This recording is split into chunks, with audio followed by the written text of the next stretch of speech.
it's you, Cass. I finished the anthology of poems you lent me. Here it is.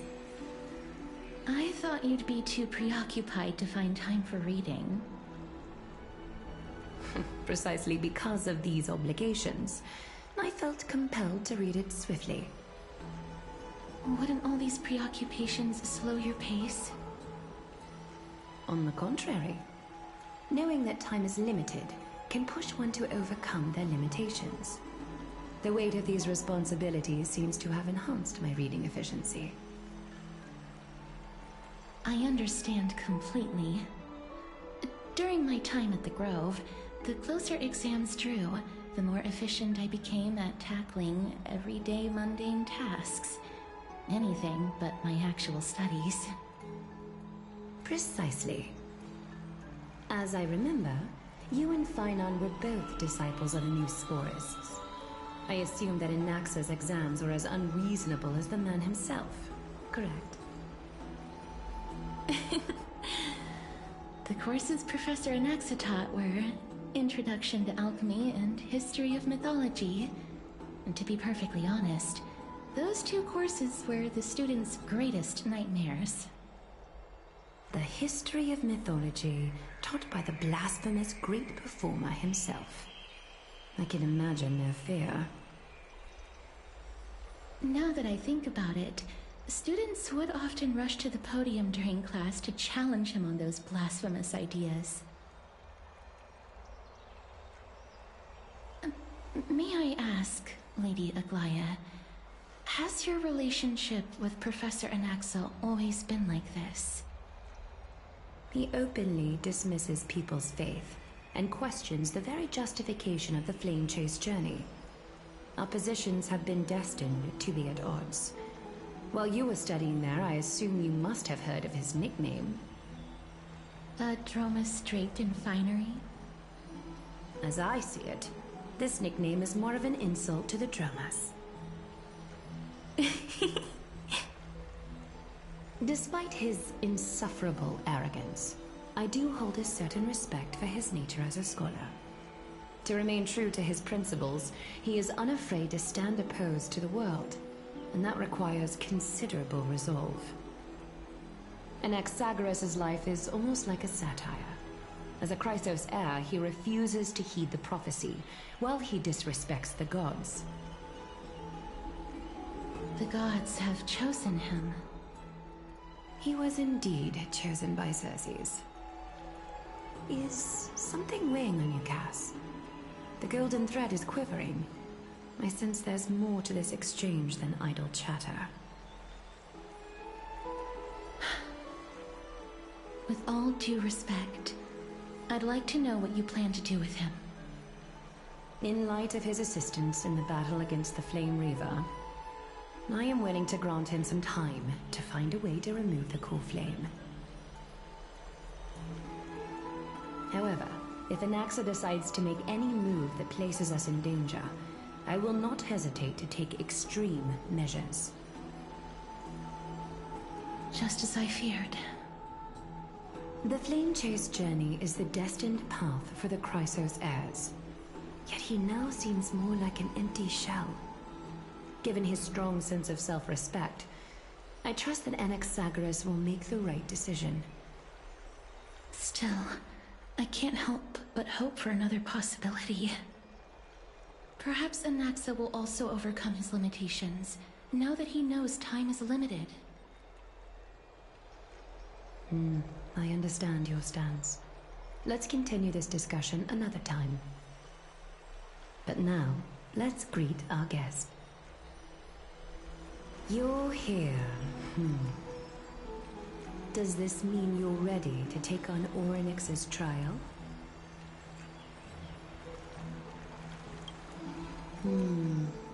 It seems that this sacred beast is just as indispensable, given their intricate ties to the Titan. Memmy mem, memmy mem mem, mem mem, memmy mem, memmy mem. Surrendering the core flame is a Chrysos heir's duty. Your selfless assistance is deeply appreciated. However, I urge you to carefully consider the risks of accepting the trial. Becoming a demigod means forsaking your humanity.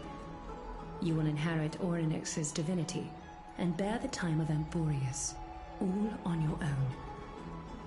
From that point onward, your fate will be forever intertwined with ours, never to be separated again, until the end of Genesis.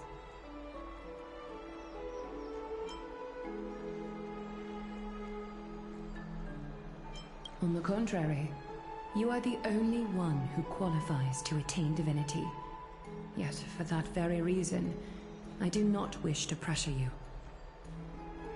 It's exceedingly rare to find a capable Chrysos heir. If this path proves unattainable, I am willing to lower my expectations. There are still many priests of Yanissopolis and their descendants in the city. If I'm left with no other option, I'll try to find someone worthy among them.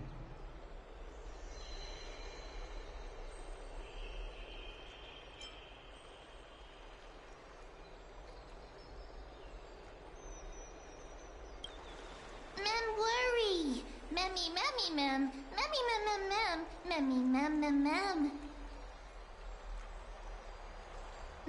Memmy mem. Mem hero. Memmy mem. Memmy mem.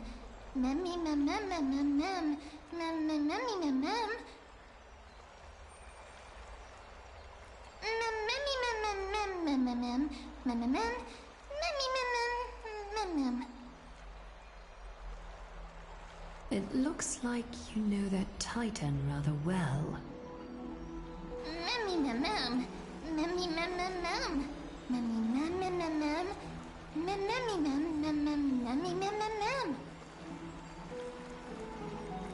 Memories that exist outside of your own experiences. I can't explain why, but I can vouch for Mem's words. When I was in the Abyss, I heard the Titan's groans, full of pain and grievances, yet without any ill will.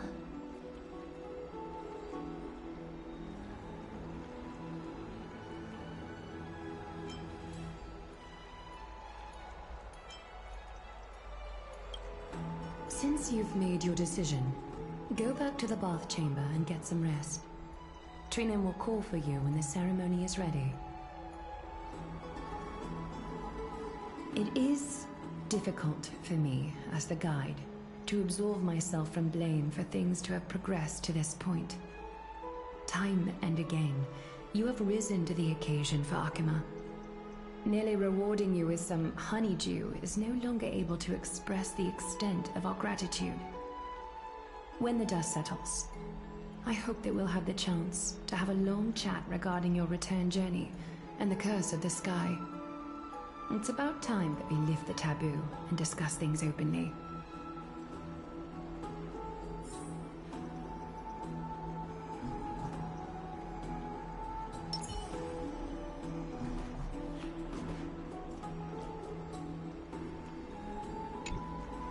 Mister, may everything go well for you and Mem.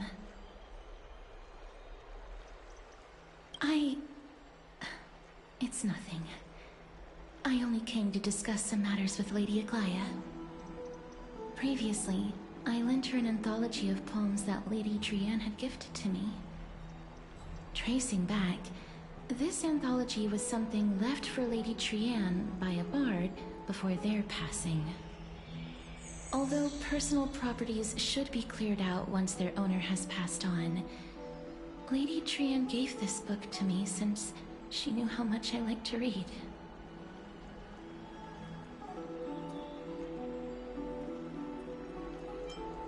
It just contains an allegory. In a faraway land, in a city known as Styxia, a dragon corrupted by the black tide descended one day, swooping upon the city like death itself. It swallowed the princess of the city whole before it was suppressed. After taking down the evil dragon, the warriors discovered that the princess's life had already met its end. Overwhelmed by grief, The queen hired an alchemist to resurrect the princess using the dragon's flesh and blood. However, having lost memories of her previous life, the resurrected princess turned into an evil dragon herself and wreaked havoc on the city.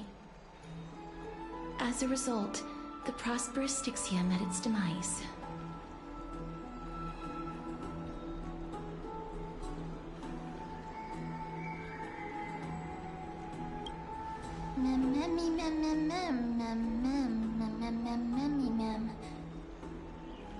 The author of this book is Archepia, a wandering bard who traveled to many cities. Among the things she left behind are poems, dictionaries, and many tragicomedy scripts. She even clearly underlined and took notes in books that covered myths with her elegant handwriting. While flipping through these books, I felt like I was afforded a glimpse into the life of Archepia. It felt just like I was traveling with someone that I'd never met before. It was as if she had yet to pass on and was still alive.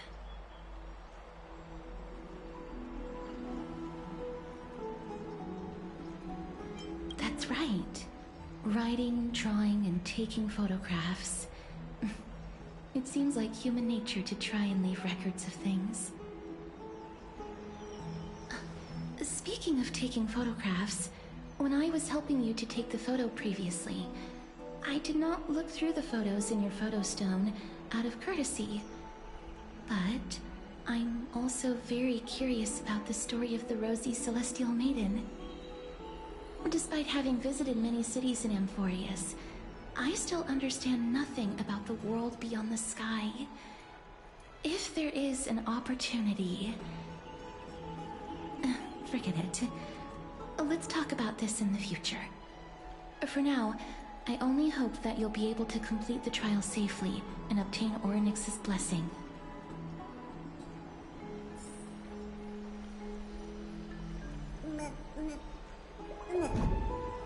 May you complete the trial safely and obtain Orynyx's blessing.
Yeah.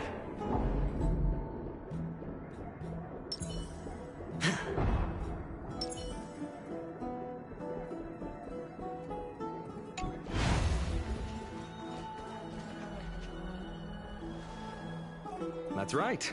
Oh, partner, you're back just in time. This is something that the both of you should probably know. Good news? I wouldn't call it that.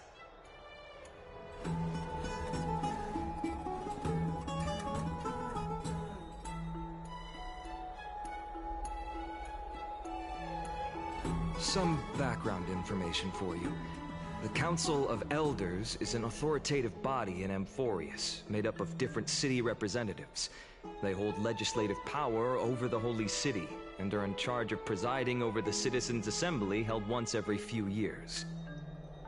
This is the most important social event of Akima. It is highly influential, and can even affect what happens to the Flame Chase journey.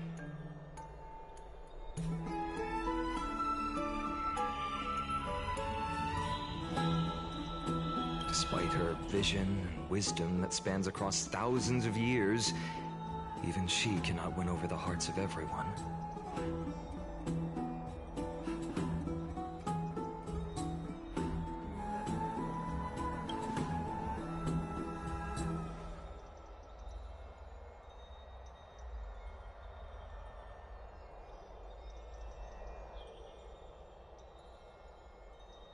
Every 5 to 10 years, the Council of Elders organizes a citizens' assembly at Dawncloud. During the assembly, the representatives will vote on major issues such as whether the Chrysos heirs led by Aglaya should still hold the right to govern the Holy City, and whether the Titan's conquest should continue.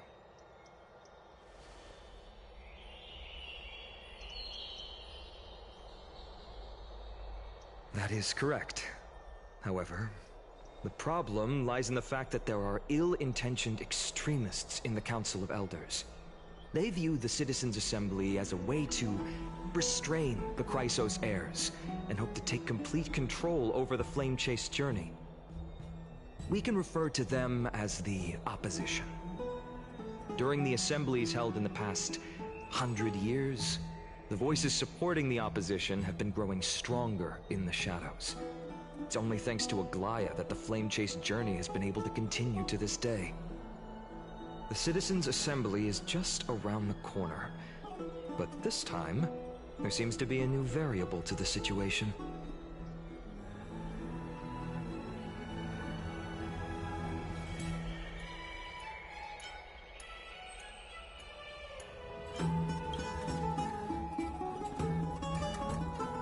I'm afraid that the Council of Elders might want to take advantage of Professor Anaxa.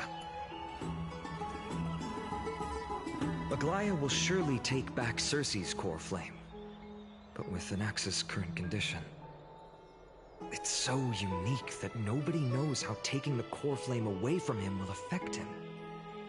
He has always been someone that is only concerned about his own research. I'm certain that he must want to escape from the monitoring of the Golden Thread and protect himself. If the opposition were to offer an olive branch at this time...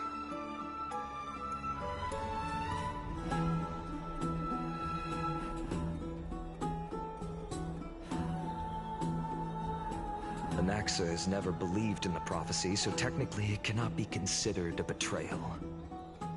However, he has taught many Chrysos heirs, and has long been considered an important ally of Akuma. I truly do not wish to see comrades turning on one another.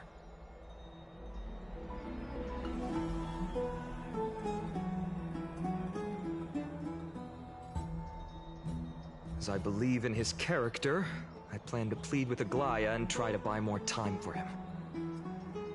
Then, the greatest way in which you can help is for you to know what I am fighting for.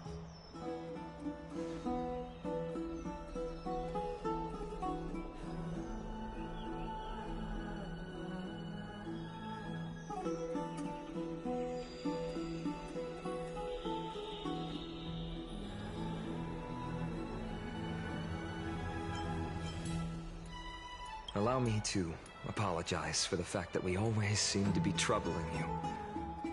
I hope that Orynyx will show more benevolence and be more accommodating. I remember that they seemed quite fond of you back in the Abyss. Go and rest and regain your strength. We'll meet at the Vortex in a few days. Oh, right. You can read this scroll if you want to find out more about the Council of Elders and the Citizens' Assembly.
Mem nervous.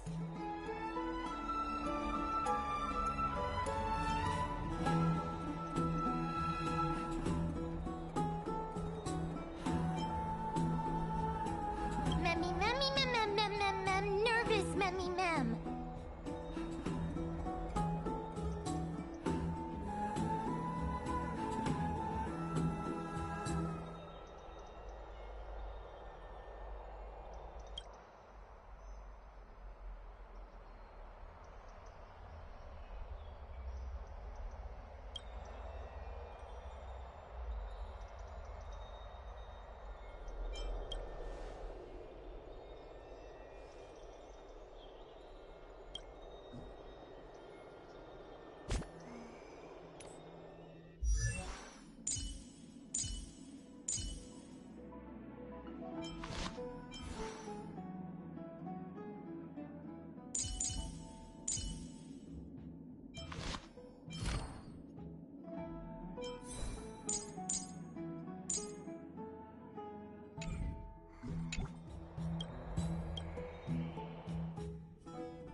Esteemed one, Orynyx's vacant totem awaits.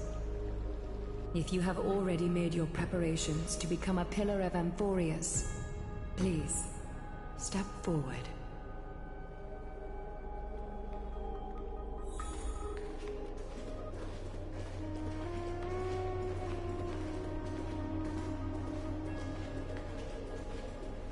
Mr.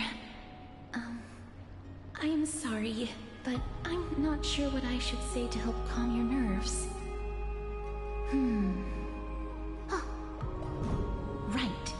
Perhaps something like, as long as you can successfully complete this trial, the rest of the flame chase journey will be smooth sailing?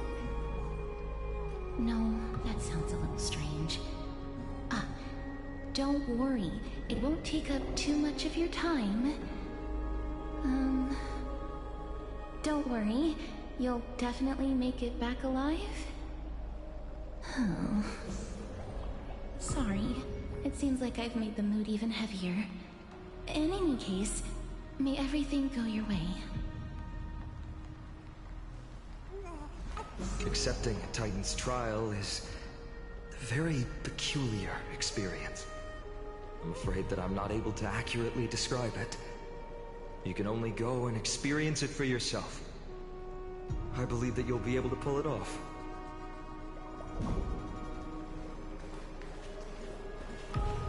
I can still vividly recall when you entered the vortex of Genesis for the first time. At that time, I could never have imagined that a guest from beyond the sky would shoulder the fate of Amphorius. Don't feel burdened. Just like during the trial of strife, Trinan and Finan will be waiting for you outside. If something unforeseen were to occur, they will intervene in the trial and rescue you. May Cathali bless you.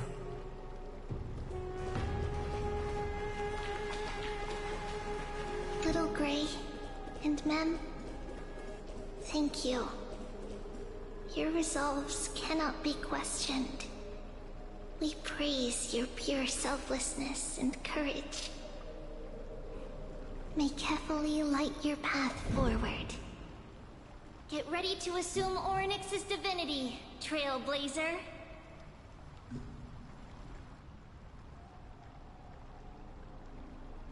The divine position of Orynyx has already been vacant for some time. We can feel the space of the trial closing. As there isn't much of their soul left, we'll have to complete the ceremony before their soul completely dissipates.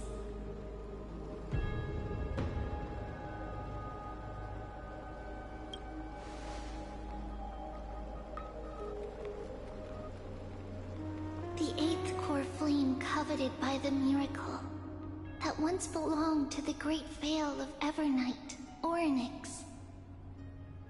It shall now be returned by the two elected heroes of the Chrysosairs.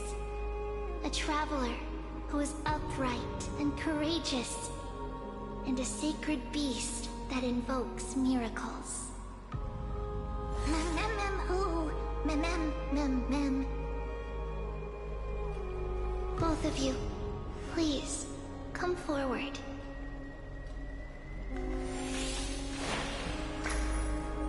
Recite along with us. O Majesty of the 12 Titans, pillars of the world, we seek your divinity to mend the rifts of the world. Fill our bodies with blood of gold, till we wither in willing service to the prophecy.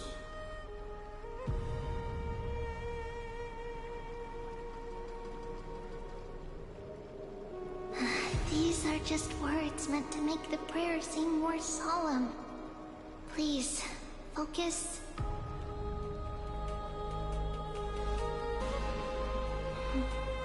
And surrender the core flame.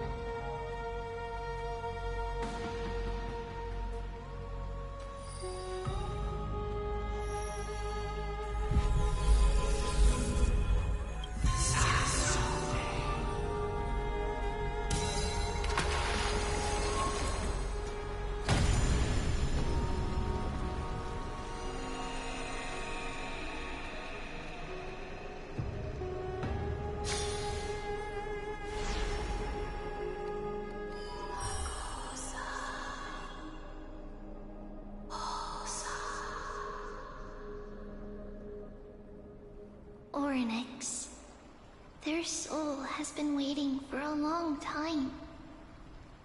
Perhaps they're also quietly waiting for the arrival of their successor.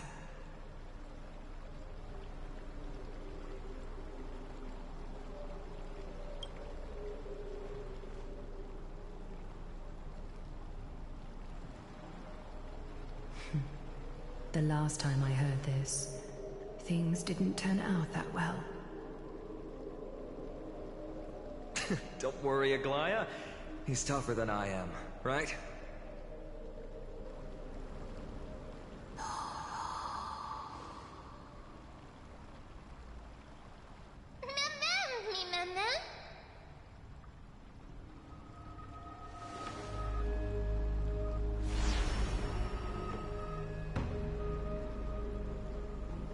Traveler from beyond the sky, let us pray that the Titan acknowledges your worthiness.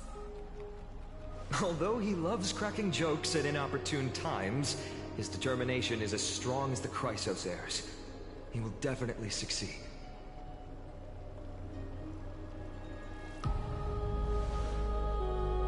While he's away, I would like to have a chat with you, Aglaya.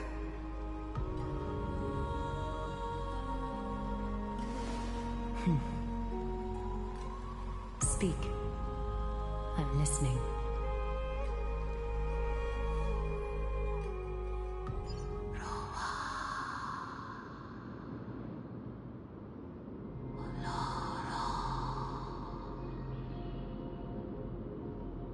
Slap, slap!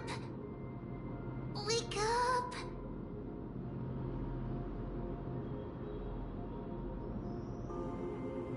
How is it? How do you feel? Right? I think that it's amazing, too! Testing, testing, 1, 2, 3! Testing, testing, 1, 2, 3! I have such a cute voice! It must be because of all the memories that I collected. They allowed me to grow beyond expectations. Also, listen. The words of the Titan are becoming clearer. Mother. Mother. It hurts. Have I finally reached the end? Are the years of isolation coming to an end? Orynyx. Oh, how heartbreaking. Ever since the figure draped in the black cloak robbed them of their core flame, they have been relegated to waiting in isolation in such a confined space. We are going to help alleviate their pain, right? Memories broken. Mother, where? Mother? Who are they calling out for?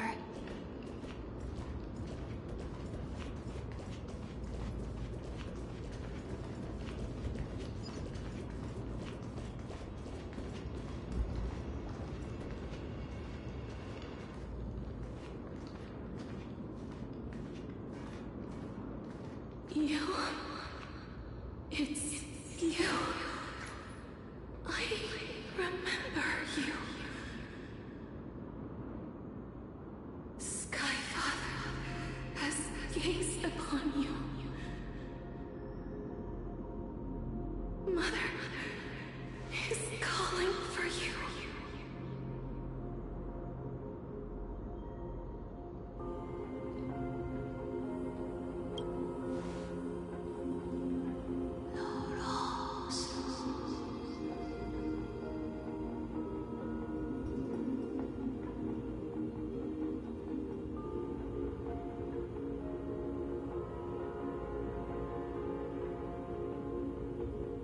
Skyfather has chosen you.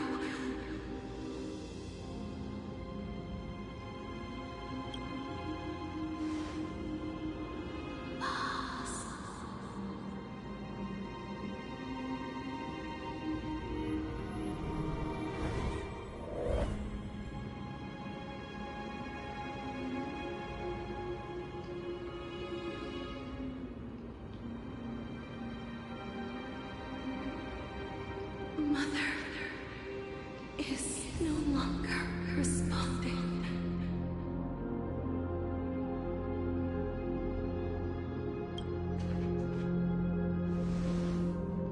Something important. An important matter.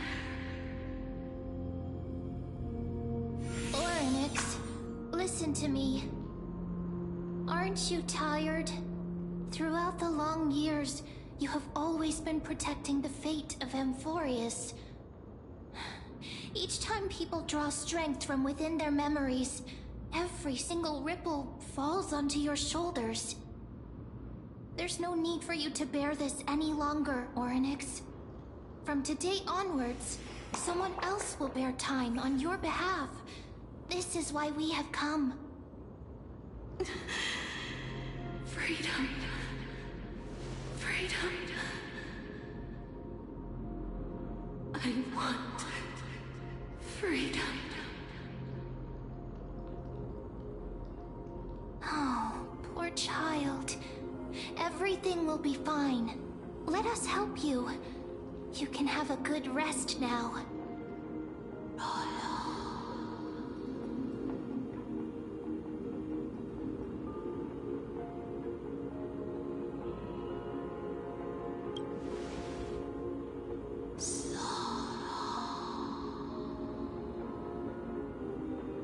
You have potential, strength, willpower, powerful, and tenacious. But you lack something. Just one thing. Lacking something. What is it?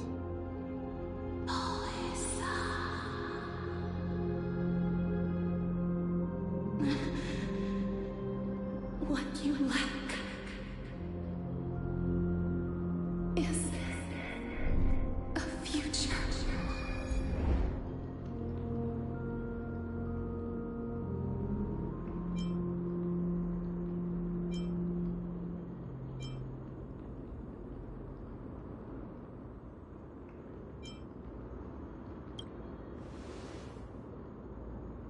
Future?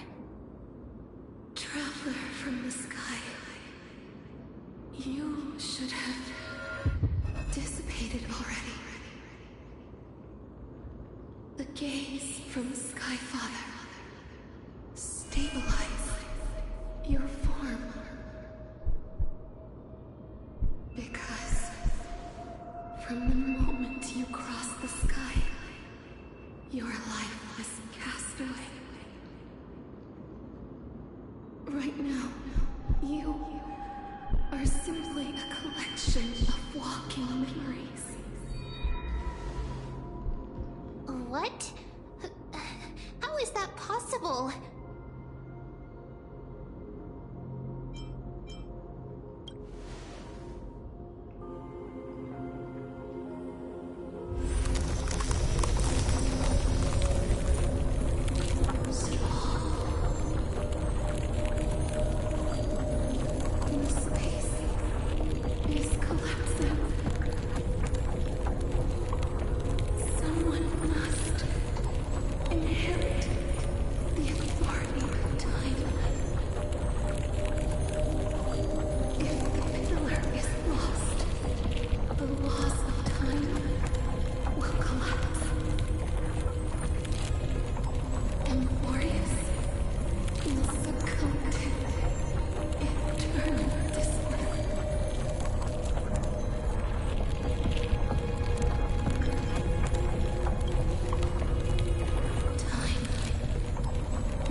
right.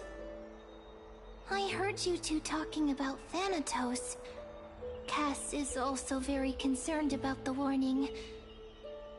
She has left the vortex and returned to the garden. Shall we go and look for her? Thanatos is the Titan that Cass has always been looking for. Regardless of whether there are any clues, there's probably no one else that understands death better than her.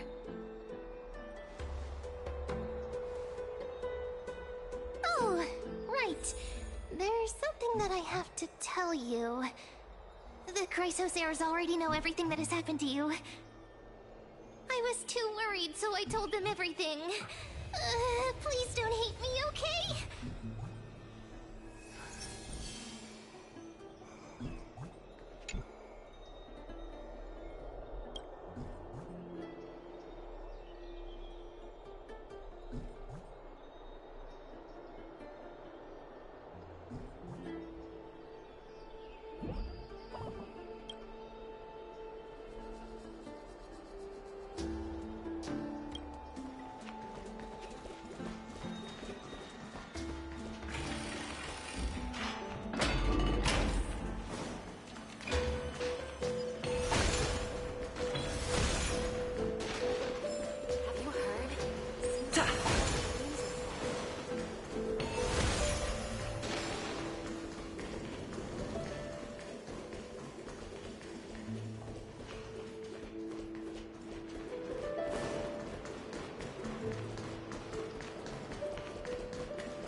Mister, I'm right here.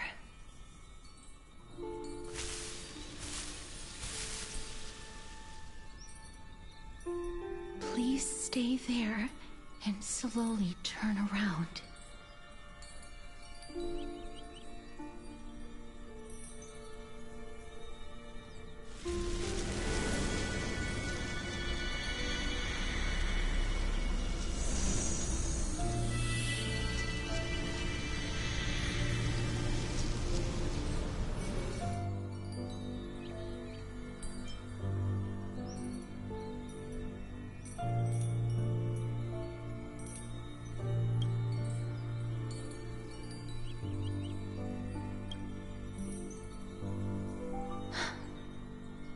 Please pardon me.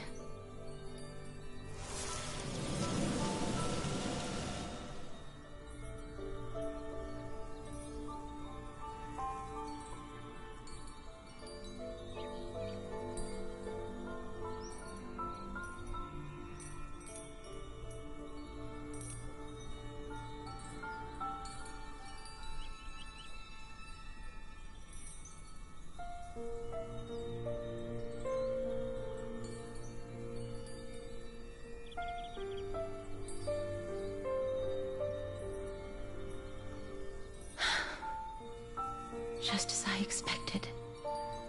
I cannot feel anything.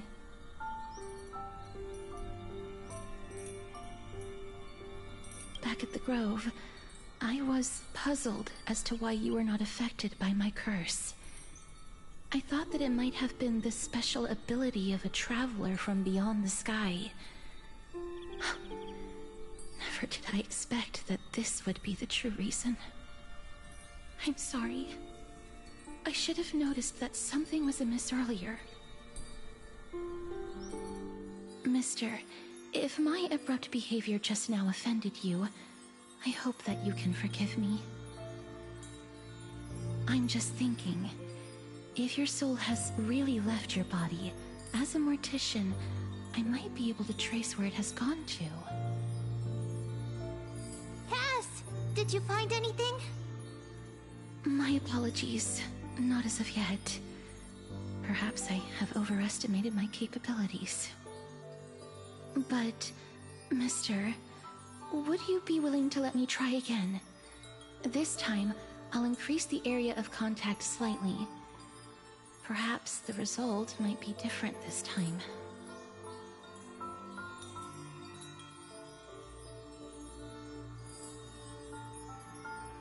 I have never touched the living in this way before. If my actions are in any way disrespectful, I hope that you can forgive me.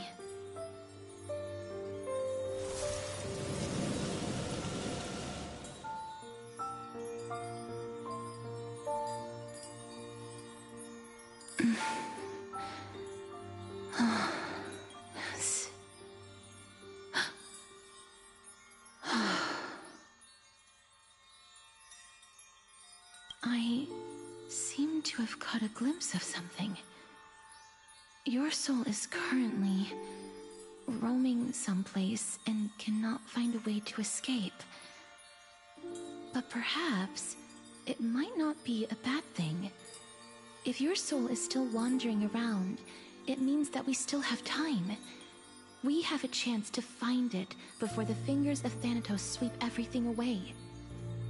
Clues. Just a few more. I need more guidance. The connection has been severed. With my strength, I'm not able to trace it. It was me. I was a little too hasty. Don't worry, mister. Although we currently have no leads, I will do my best to search for the whereabouts of Thanatos, bring back their core flame, and personally return to you the life that you have lost too soon. I know that I'm lacking in confidence, but I hope that you can keep this promise of mine in mind. Before I manage to deliver on this promise, please do your best to hang on. Amphorius needs you.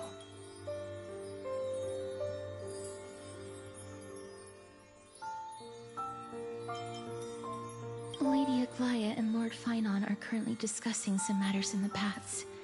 They're worried about you too. If possible, please go there and let them know that you're well. Although, I don't actually know whether your current situation can be described as well. Also, please accept this Styxian fable. Reading can help one to focus and relax. I hope that reading this can help tide you through this difficult period. Species are disappearing. Lady Aglaya and Lord Finon are currently discussing some matters in the paths. They're worried about you too. If possible, please go there and let them know that you're well. Although, I don't actually know whether your current situation can be described as well.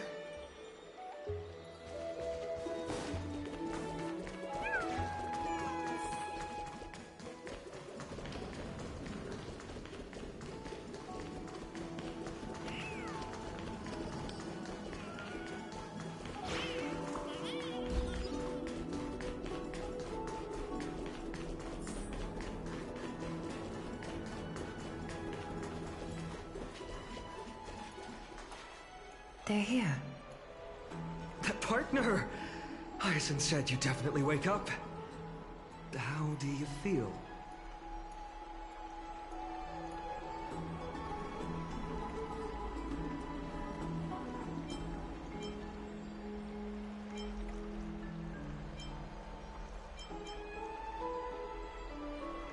Well, at least you look no different from the living. I think that most living people don't even look as good as you do. You've completed the trial of time, and I have to admit that the process went better than I expected. Even in the end, that Titan's heart still showed a soft spot for humankind. However, I never expected that two people who have cheated death would appear in Akima at the same time. That's what we have been talking about. Mighty has been in Akima for such a long time, but has no one thought to study his indestructible body? If there were even any minor breakthroughs, we wouldn't be as clueless as we are right now. Many have had this idea, but so far, there have been no results. If it were successful, Thanatos wouldn't have disappeared without a trace. Nevertheless, now is not the time for us to give up. At the very least, we can still see a glimmer of hope. Cypher. If anyone in this world knows the whereabouts of death, it would be her. I'll try and get her to return to Akima, but do be prepared for a less than ideal outcome. Please understand that throughout the history of Amphorius, no one has ever managed to escape the clutches of death. At the end of time, Thanatos silently awaits all. It is my duty. We too require you to bear the divine position of time. But before that, just... What's wrong, Aglaya? Omens always come in pairs. A tiny air current will eventually brew into a storm that tears the sky apart. It's Anaxagoras. He has initiated contact with the Council of Elders. In the end, it has still come down to this. I earnestly hope that your assessment of him is accurate, Finan. Otherwise, the efforts of my teacher and I over the past millennium might be reduced to dust because of that great performer.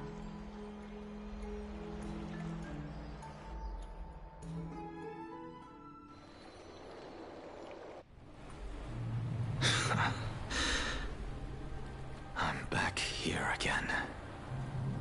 I remember this dream. This realm is covered in a silk-like fog, and the land is barren and harsh. The crowd of travelers leaves tracks everywhere. Hey! Excuse me! What is this place? Where in Amphorius are we?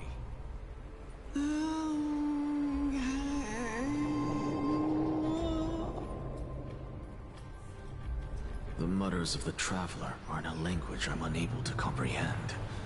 Or perhaps they're just distracted and ignored my question. Tell me, which Titan reigns over this land? And how do I find them?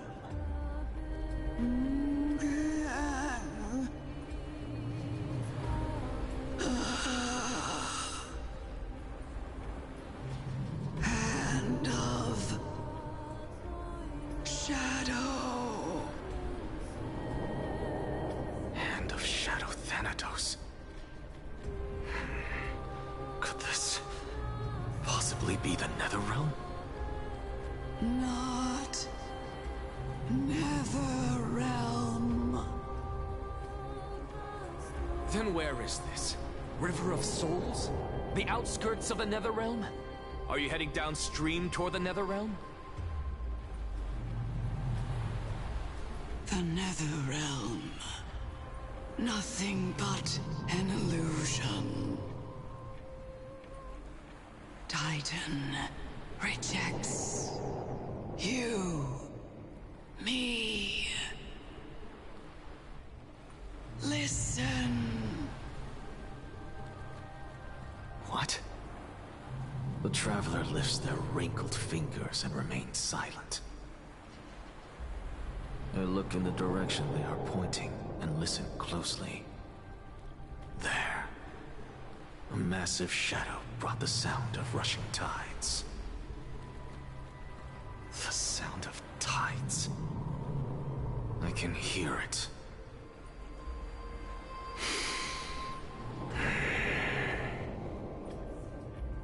I hear it, deep within the tides, beyond the closed gates of the Void World.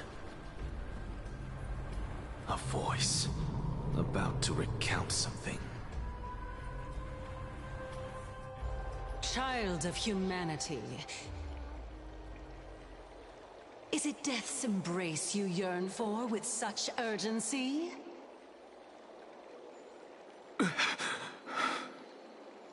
Oh, you have awoken.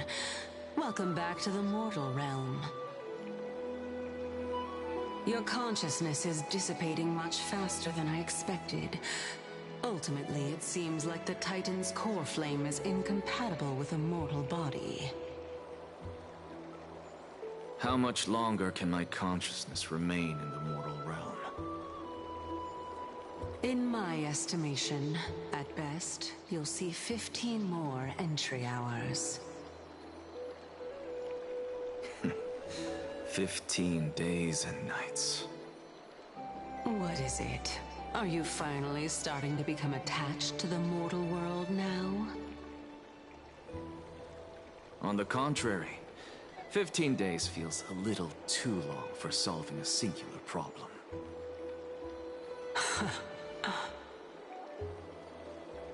Stop giggling. It's time for us to go. The messenger from the Council of Elders is almost here. Let me ask you one more question. Are you really planning to betray Aglaya's will? What betrayal is there to speak of when I was never loyal to her to begin with? What about that white-haired student of yours? Acting so recklessly, do you not care about what might happen to him? There will be a price to pay for blind faith. This is also a lesson for Finan.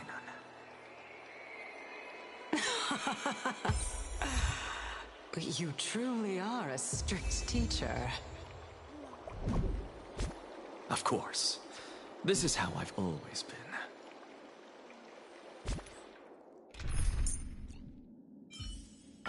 It's fine. There's no need to worry about death.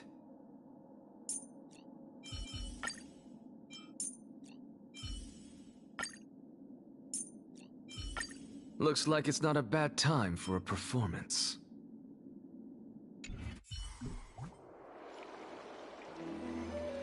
Watch this magic trick.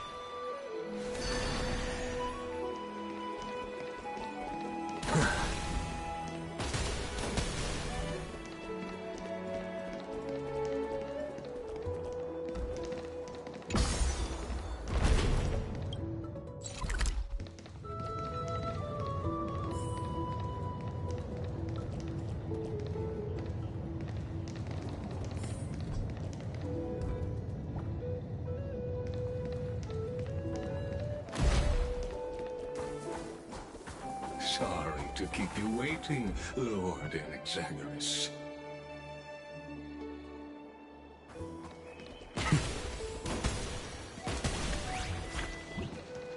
It's been a while, Lord Inexagorous. I greet you on behalf of all the citizens of Akima and express my deepest regret about what happened at the Grove of Epiphany. It's you. I never expected that you would personally come and meet me. By carefully into Lantern above, I have come as a testament to the justice of the Council of Elders. There are Anti-Catherans here? They have been a rare sight ever since the Chrysos War. I extend to you my utmost respect, revered Titan. I am Lycurgus, though you may call me Lygus, holding an honorary position within the Council of Elders in Akima, and as the Theoros, I stand to protect the right of all upright citizens to express themselves freely. You can see them too? You know about us. We Antikytherians perceive the world through the amplitude and frequency of souls. Just as I am conscious that Lady Aglaya is secretly listening in on our private meeting from afar, if necessary, Lord Anaxagoras, I can sever the golden thread to protect your fundamental rights. The demigod should know better, for such is her station. Spare those poor threats, and just let her listen to my words. They shall serve only to unveil her own folly. May I interpret this as you having a countermeasure? I need not any plan, because she can do nothing other than petty espionage. As the Citizens' Assembly approaches, and with Orynyx's fall, any attempt to capture the core flame within me will only usher chaos and calamity. A truth she undoubtedly comprehends. While I, Anaxagoras, serving as the Grove's special envoy to Akima's Citizens' Assembly, have long known the extent of your abilities. Let's forego the formality of asserting authority, Lord Lygus. Lead the way. Very well. Surely Lady Kindness would appreciate such assertiveness in an ally.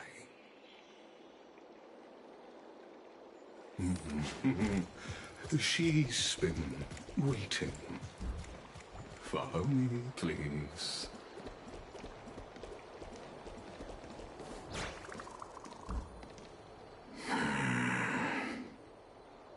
Is there something on your mind, Lord Anaxagoras? Nothing, really. It's just a question that I contemplate every time before I ascend to Dawncloud. For the Titans, does the falling equate to death? Ah, a pondering truly deep. Time is on our side. Do you mind sharing your reflections with me? While all living beings must ultimately face their demise, Kefali has yet to meet theirs. Their journey continues unhurriedly along this long path. Are you suggesting that Kefali may not have truly passed? Yes. For dying implies an ongoing process, an action, whereas death signifies a static state, a definitive termination. In contrast to mortals, Titans exist on a grander scale of space and time, thus elongating their passage into death. The notion of their fall is but a misinterpretation born of mortal ignorance. Ah, an intriguing concept, albeit challenging to substantiate. After all, Kefali has maintained a profound silence ever since the era Arasa, while scholars and priests alike have conveyed the message of the gods' imminent fall. Perhaps the gods in their arrogance deemed it beneath them to reveal their perspectives to mortals. Could you elaborate on your statement? Circes, the kin of the Skyfather as recounted in myths, now resides within my brain. Were I to inquire, Kefali would have no cause to refuse. Oh. That very well could be true. But what if the world-bearing Titan still chooses to remain silent? In that case, the myths crafted by the people of Amphorius are nothing more than pitiful jests. It's worth a try. I believe, and I'd love to witness the fruits of your theory and the change it may bring to this imperiled world. Because I completely concur with you on this aspect. If the Titan has indeed met their end, any response from them would be impossible.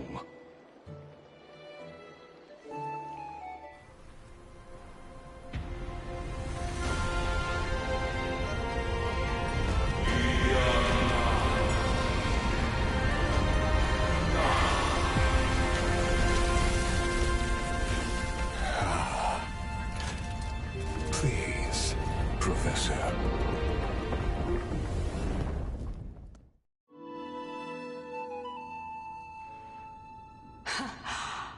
The children of humanity have indeed created a spectacle.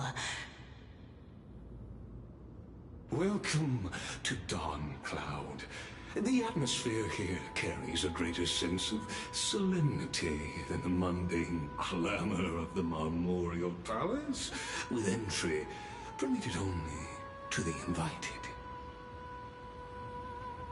Only esteemed beings grace this place, and among them I've received priests, scholars, warriors, and now we even have the honor to be in the presence of a Titan. Oh, what a joyous occasion. Once deemed a blasphemer, now a surrogate for revered divinity. The honor should rightfully be mine, shouldn't it? I'll notify Kindness and the others of your arrival. Kindly wait for a moment. A soldier will be here to guide you shortly. In the meanwhile, you're welcome to explore the vicinity, but kindly remain within the guard's view. Delaying the crucial meeting is something none of us wish to see, I presume. I'm well aware of Kindness's methods. There's no need to emphasize that. As you wish. Your cooperation is much appreciated.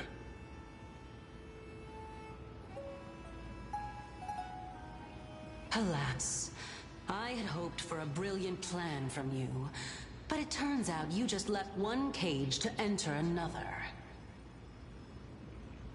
Save your concerns. I know very well what I'm doing.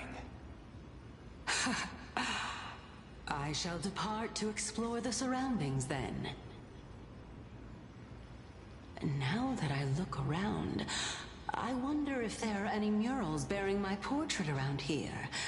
I'm quite intrigued to see how the children of humanity beyond the grove perceive another Titan. Off you go. I won't be joining you. This Titan appears to be quite at ease. I should investigate the Council of Elders' recent activities first. Be aware, I can hear you perfectly well from here.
Even blasphemous scholars can come here, it seems.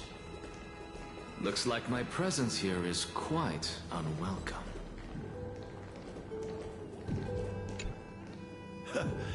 Anaxagoras, I thought that you had died to the Black Tide, just like the other scholars. As Kephales's priest, are you not aware of the decorum of respecting the dead? Surely you jest. You blasphemous heretics are not worthy of respect from the Supreme Being.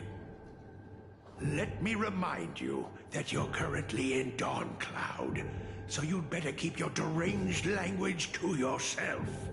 I am no longer that altar servant from years ago, who could only acquiesce to the commands of others.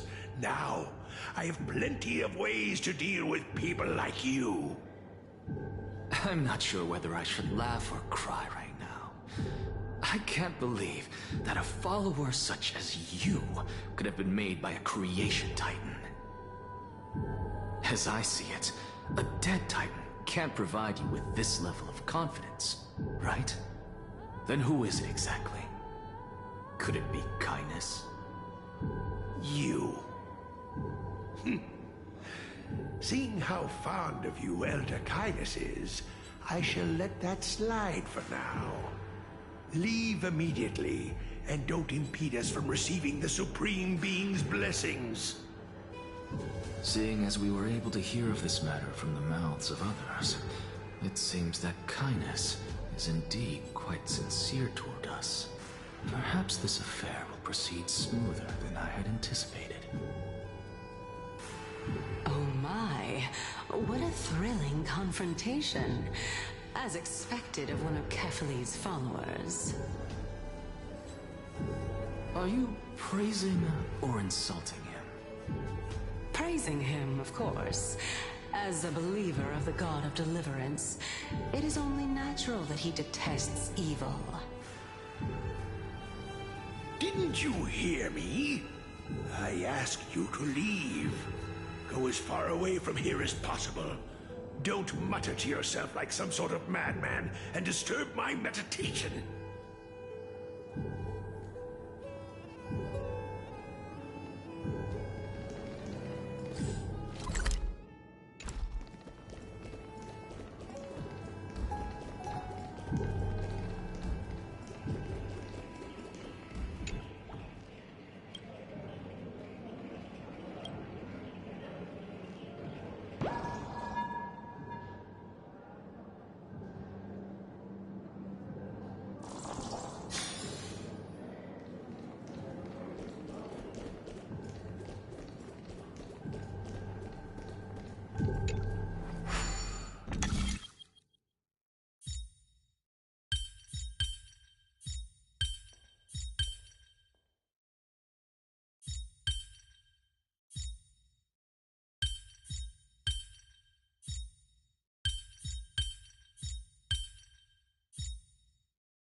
answer. Nothing too difficult. I suppose I can just ignore this.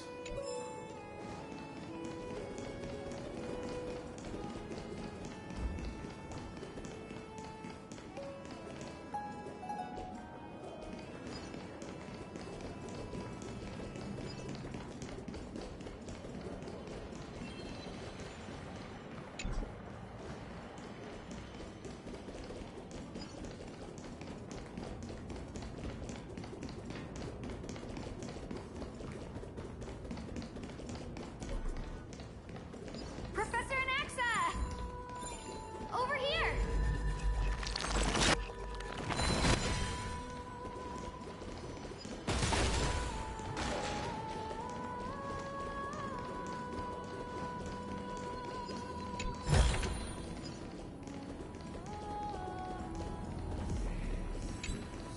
Professor Anaxa? Word has it that the scholars of the Grove valiantly perished resisting the Black Tide.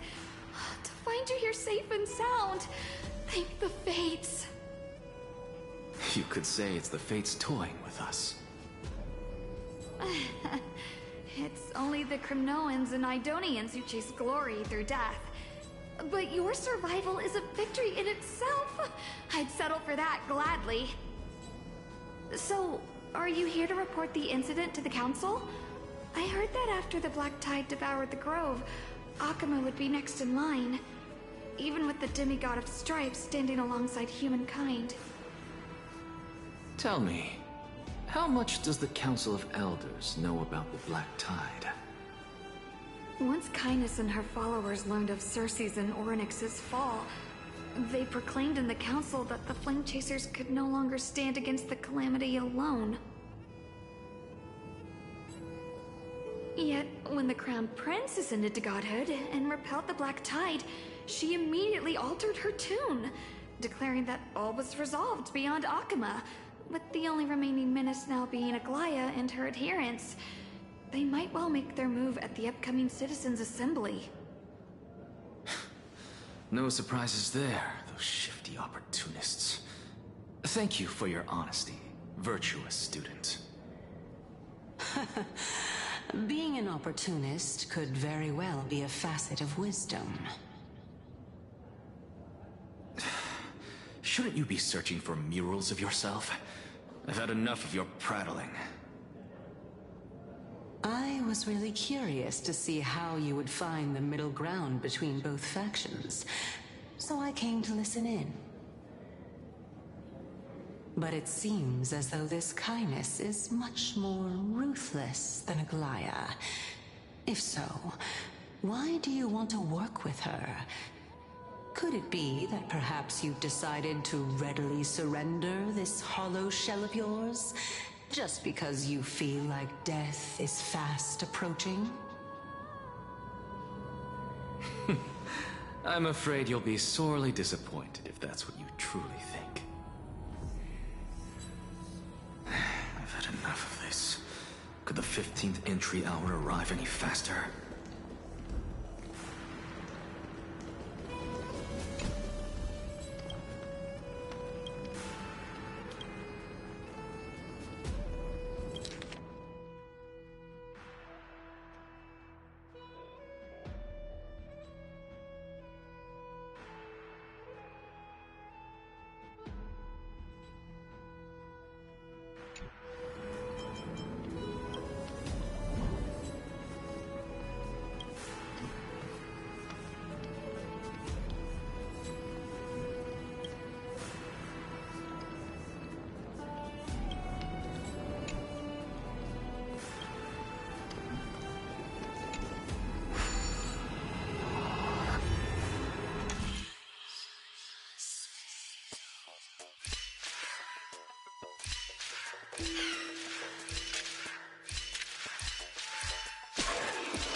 suppose I can just ignore this.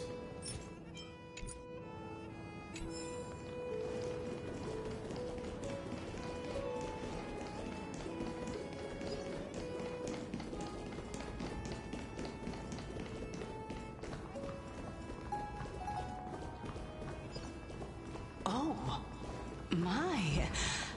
Could it be that the great tree painted in this mural is actually depicting me?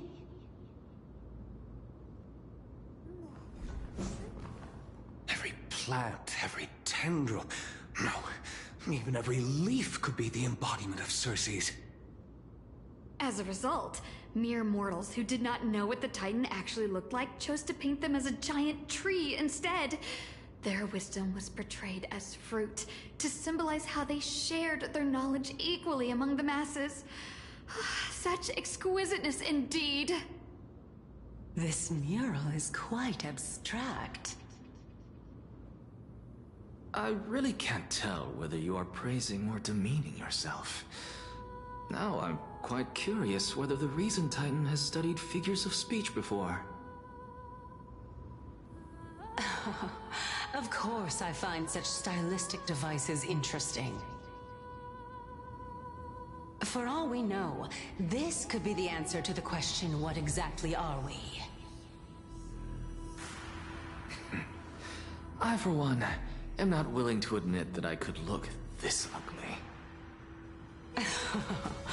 Was this the reason why you failed in your attempt to refine my soul when you were ambushed at the Grove? Since you are aware of this, why did you save me back then? From my perspective, this point alone was enough to separate you from the average person. How do two lunatics coexist in the same brain? Therefore, it seems that your journey to Dawnfloud this time is not just to seek protection. What, then, is the intention behind your actions? The entire plan is stored in my memory, so why don't you look there? Then don't mind if I do. 1 year old, 2 years old.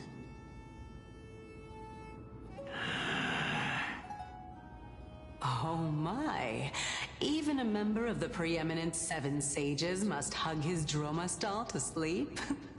How interesting. That's enough. How unusual. Your soul is actually trembling. This must mean that behind this toy hides a secret that nobody knows, right?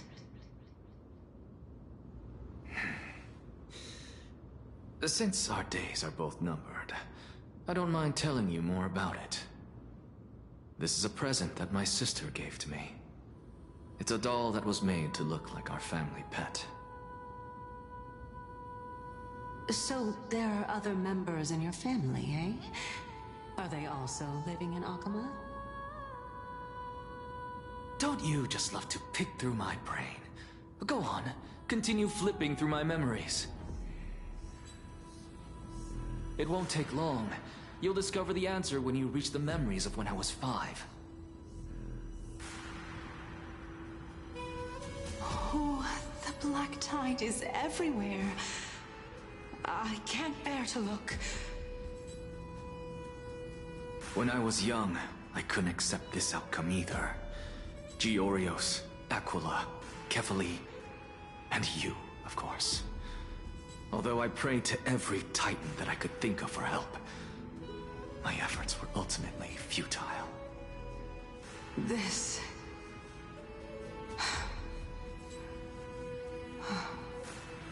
Could this be the inception of your research into alchemy? Indeed it was. Everything started from that verdant courtyard of yours. When I was pursuing my education there, I naturally also came to learn of Thelesis' theory as well. Oh, I remember that person. He was the one to come up with the concept of souls, right? Not only that, he also believed that life, as well as the composition, movement, and transformation of matter, all stem from souls themselves. This is why I thought that, since all living things stemmed from the same origin, why could I not sacrifice myself in order to resurrect my nearest and dearest? Anaxa, you... I did it, teacher! But this is absolute blasphemy. Regardless of how much freedom the Grove provides, such an act could cause you to be burned at the pyre. Your beloved, where is she now? Send her away from the Grove at once, to a place where nobody will ever be able to find her. Otherwise, the both of us will be judged by the Council of the Seven Sages. Calm down, teacher. My sister, she's still not in the mortal realm, even to this day. What do you mean? It was naive of me to think that I could snatch the deceased from Thanatos' grip by merely sacrificing one eye. Equivalent exchange. All I received for that price was but an opportunity to see her for one final time. Nothing more.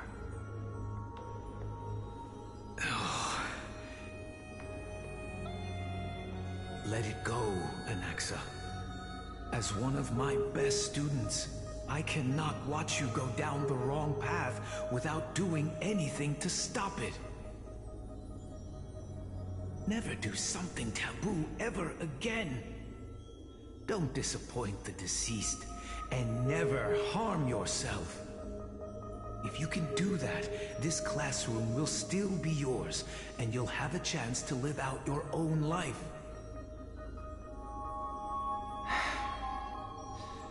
Since I was able to see her one last time, I have no other desires. You're right, teacher. It's time for me to start a new life. I am sincerely glad for you, child. Now then, what topic would you like to study? I wish to continue Thalesis' research. Continue the research into souls, but you know that the Grove has long since understood his philosophy like the back of their hands. Even if you continue digging into this subject, your efforts will likely be futile. No, teacher. After my fleeting glimpse of the deathly fog, I finally understood a single truth. Since ancient days, our understanding of the souls is but the tip of the iceberg. I may have lost an eye, but my view of the world has become clearer than ever. I have grasped the truth with my bare hands. Watch as I turn this farcical world upside down.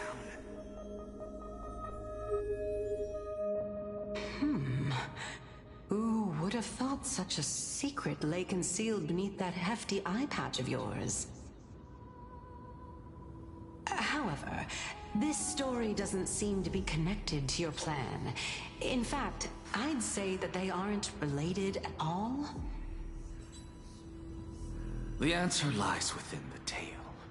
If even you cannot understand it, perhaps you should relinquish the divinity of reason to me. After all, it'd be a waste for you to hold on to it. My story ends here. Now it's time for you to tell me your secret. After all, this is what equivalent exchange means, correct? As expected, you laid a trap for me to step into. Unfortunately, Even if I was willing to talk about my past, I may not know more about it than you do. Oh?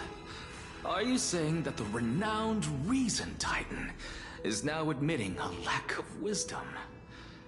Your followers are going to be sorely disappointed by this. Oh, child of humanity, remember this. Being cognizant of one's ignorance is the greatest wisdom of all. Now I understand. No wonder you asked me to answer your random, nonsensical questions. Not only that, you're the only one who can shed light on my query. As the saying goes, onlookers see most clearly. Is that so? Lord Anaxa. Hmm? I saw you muttering to yourself and was wondering whether you were caught in a delirium of reflective thought. I'm sorry to interrupt you, but time is of the essence. I have a message from Lord Lygus. Lady Kindness has met up with the Council of Elders and is awaiting your arrival, so please depart forthwith.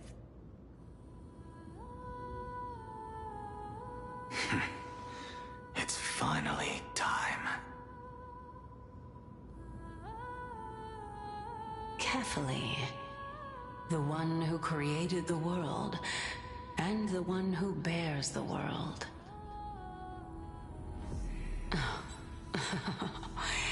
If you truly have not met your end, how will you answer the challenges of those who defy you? I didn't expect you to agree to Lady Kindness's invitation. What a wonderful turn of events. To tell you the truth, there are many people who hold grudges against that Lady Goldweaver.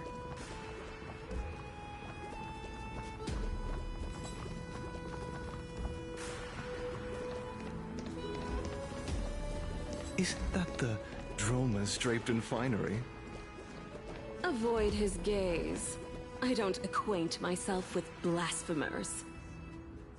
Don't worry. He's too full of pride to pay us any attention. Your nickname is Dromus as well? You must really like those creatures.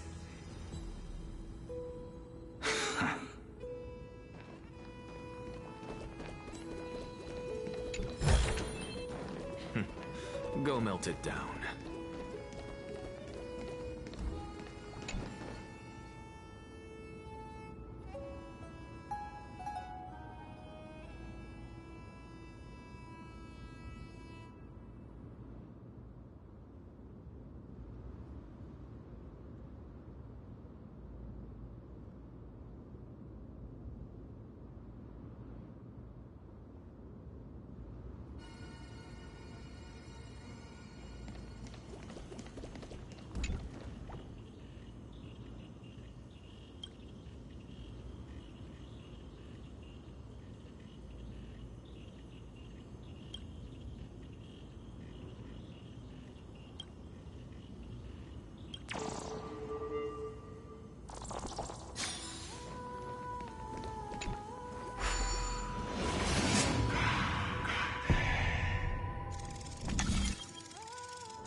Student of Empedocles?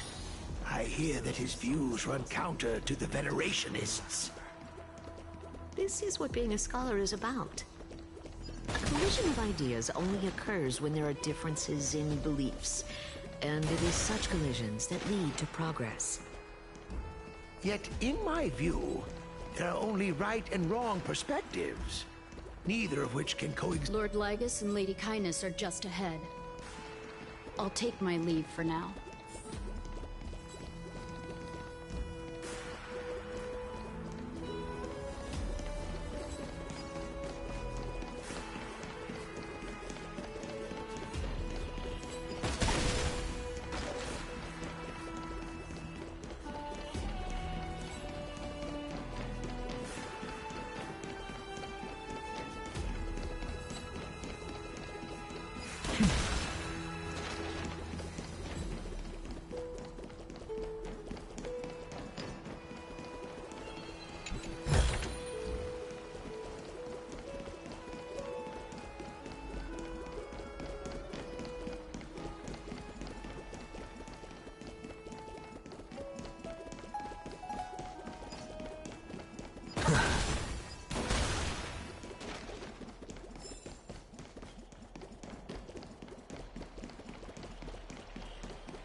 Go melt it down.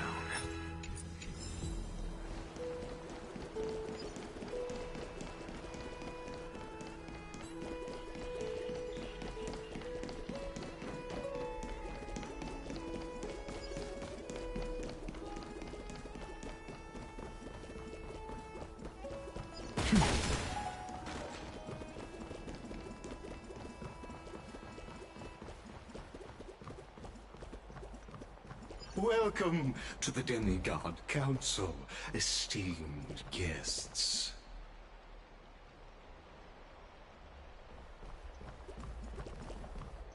Lord Anaxagoras, oh, I've heard so much about you. Head of the Nusporists of the Grove of Epiphany, notorious blasphemer, a Chrysos heir who bears Circe's core flame, a survivor of the Grove Calamity. Did I miss anything? Well, if so, please be so kind as to enlighten me. Since Lady Kindness is already well acquainted with me, I won't waste any effort introducing myself again. But then again, perhaps the customs are different here. Back in my hometown, there is a form of etiquette known as honoring guests. The host will welcome their guest with warm hospitality by treating them to fine wine and a cozy bed. And yet, ever since I arrived, I have not been welcomed with warm courtesy or ceremonial gifts. Instead, I am met with intense scrutiny. Even more absurd, the host has sharpened their blade and instructed their servants to lie in wait in the shadows. Perhaps you intend to cut open my heart, retrieve the core flame, and then hold a grand feast for all of the guests.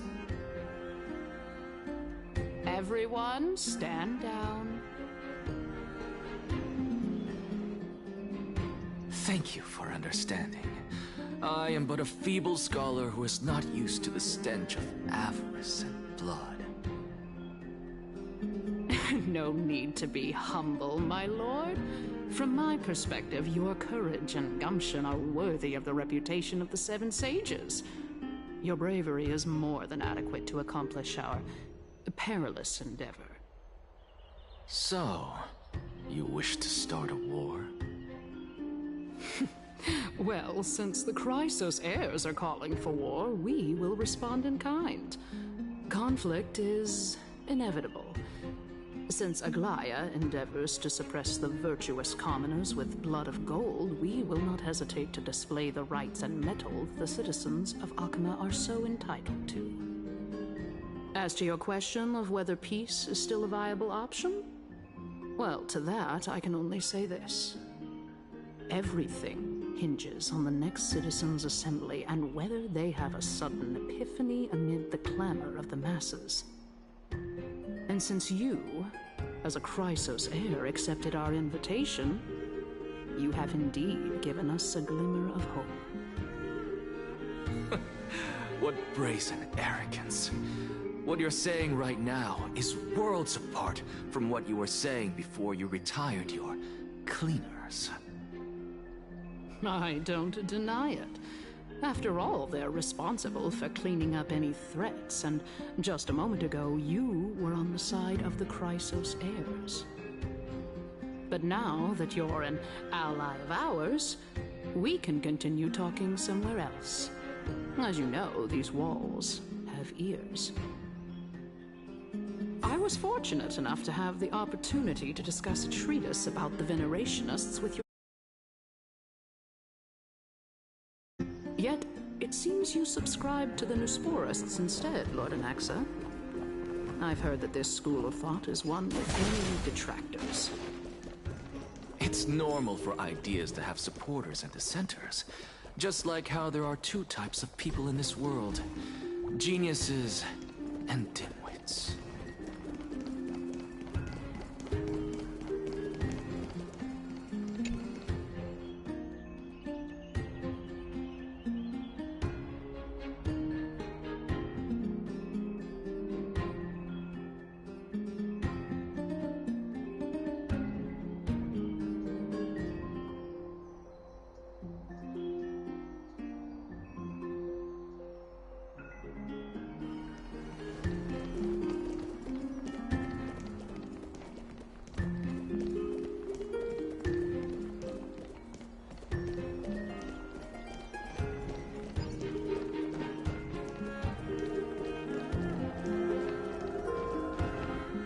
Welcome back to the hub of the Demigod Council, Lord Anaxagoras.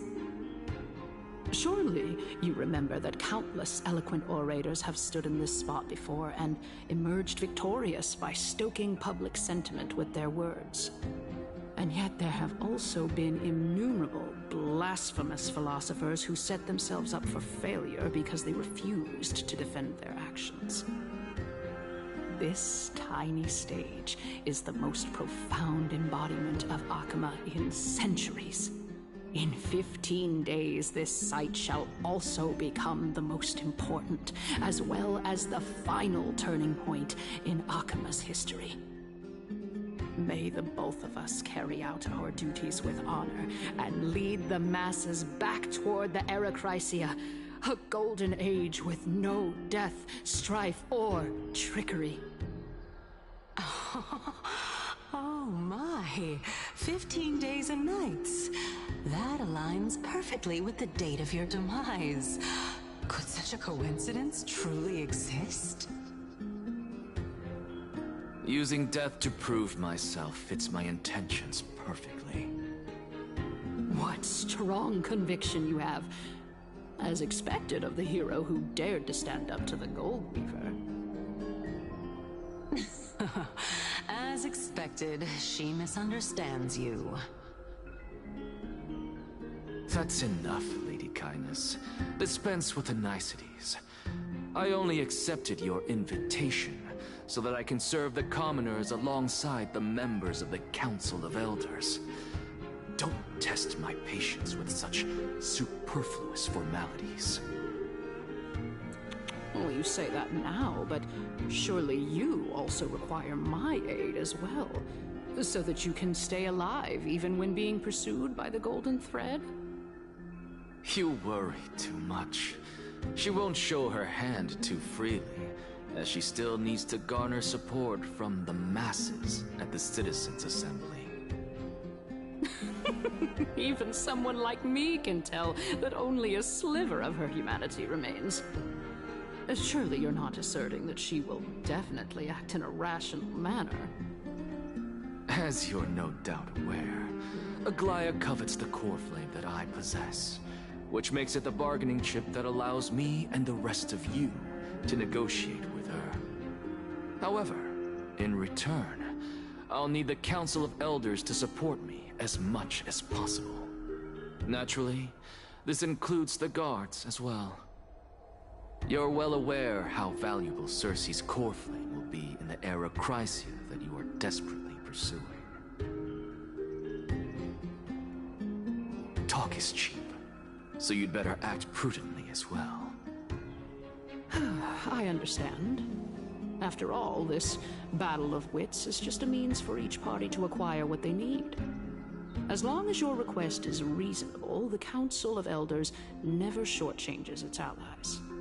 Since we're both intent on mutual cooperation, let's not mince words and just speak plainly to each other.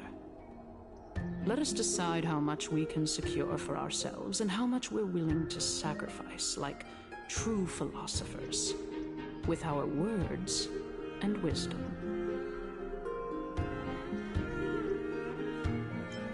If you need to organize your thoughts, please go ahead. But please don't go too far away, lest complications arise.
are made of the same essence.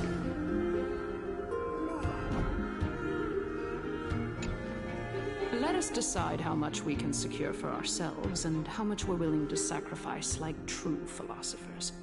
With our words and wisdom. Are you ready, my lord?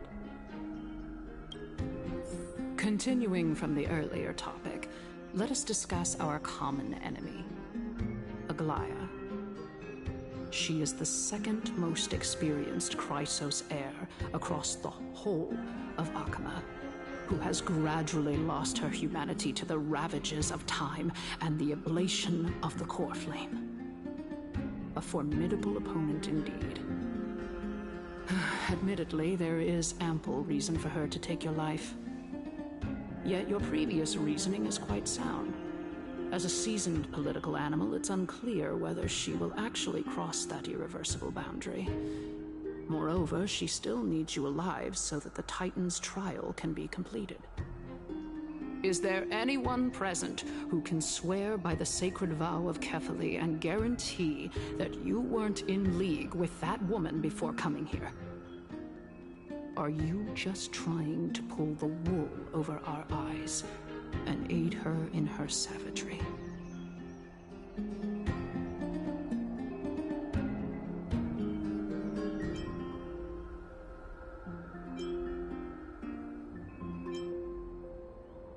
If Aglaya required a suitably intelligent Chrysos heir, then I'm the best fit for her needs. However, it's quite evident that she has no need for a Chrysos heir who could break free of her control at any time. Since I believe in neither Titans nor the prophecy, there's no way that I would willingly walk on the path that she extols. Given how rigorously she enforces her principles, how would she ever accept a heretic such as me? I understand what you mean. At the very least, the both of us agree that this tyrant who wallows in extravagance and greed is the greatest threat to achieving peace in Akama.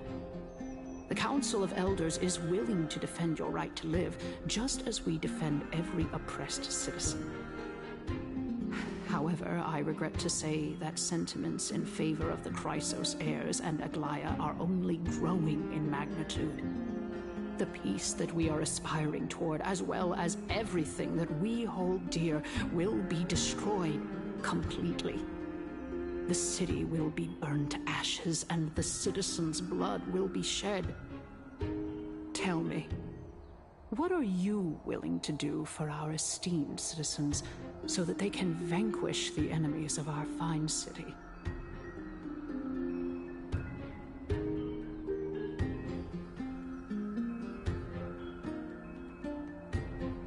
Although the circumstances are rather unfortunate from an objective point of view, it is an undeniable fact that ever since the Grove was attacked, I have become the de facto leader of the Grove. The Council of Elders needs more backing if it wishes to topple Aglaya, and it's evident that the Academy wields considerable influence. At the very least, I have served as the Grove's special envoy to Akama for a significant amount of time. Of course, this also means that I will hold a crucial vote at the Citizens' Assembly. In the name of Kefali, Akama thanks you for your sincere and valuable thoughts. At this stage, it's clear that you and I understand the benefits to be won from this discussion. Let me put it plainly. The Council of Elders has always been renowned for its fairness, and that fairness is built on a foundation of sincerity. The Council of Elders has vowed to all citizens of Akaba that it will always remain loyal to them. As for you, my lord, how will you guarantee that you will be able to live up to such earnestness and will not betray Akama's indomitable citizens when the opportunity presents itself? Just as you now betray Aglaya when it suits you. Surely you jest. My loyalty does not need to be proven. The fact that the Council of Elders is asking for proof of my loyalty is itself akin to a form of betrayal. I am incredibly honored to have witnessed the both of you bury the hatchet in a civilized manner. However, I am afraid that I must interrupt for a brief moment. As the Theoros, I have observed the following.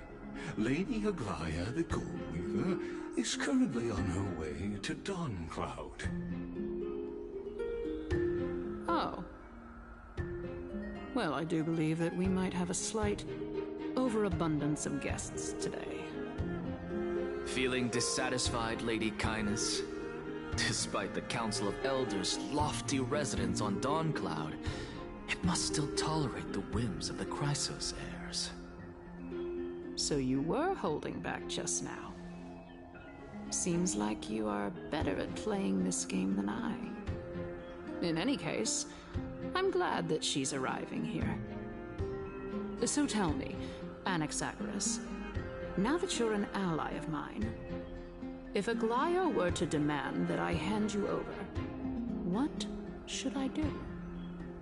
You can do as she says. Tell her that the Council of Elders merely wished to chat with me and had no intention of offending her. However, by doing so, the authority of the Council of Elders will be as thin as papyrus that has been soaked in blood.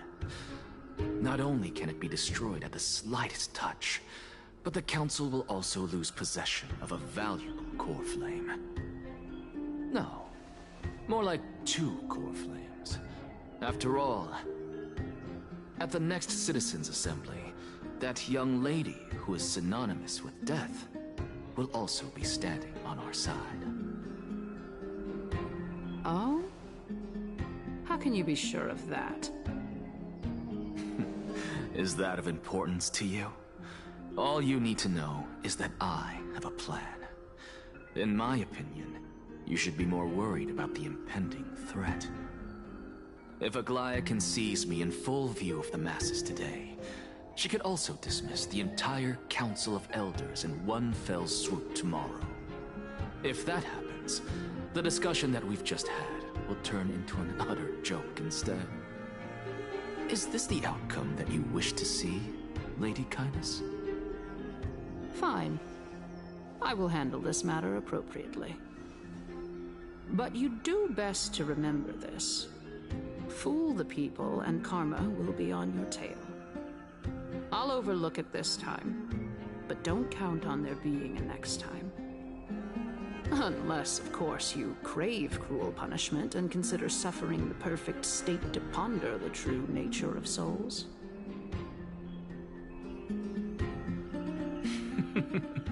Well, what do you know? That happens to be one of my rare talents. We shall see, then.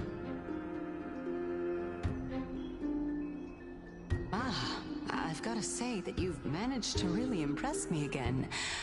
But shouldn't you be going after more? Dying to know what I'm after, I mean, I'm the reason Titan after all. It is in me to ask and seek answers. Easy there. You'll learn the answers soon enough.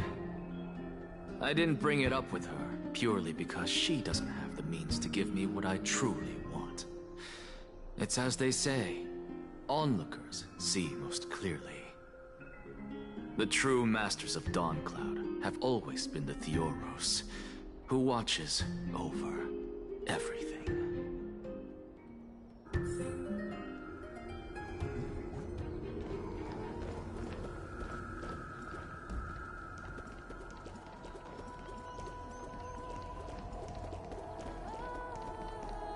Unexpected visitor.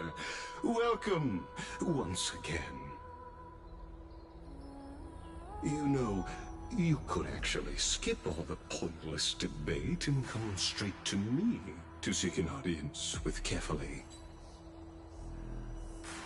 I have no reason to refuse you, do I? You may not, but kindness has. Whoever gets hold of Kefali's core flame will get to rule over Akama. She's wary of me, so naturally I had to gain her trust.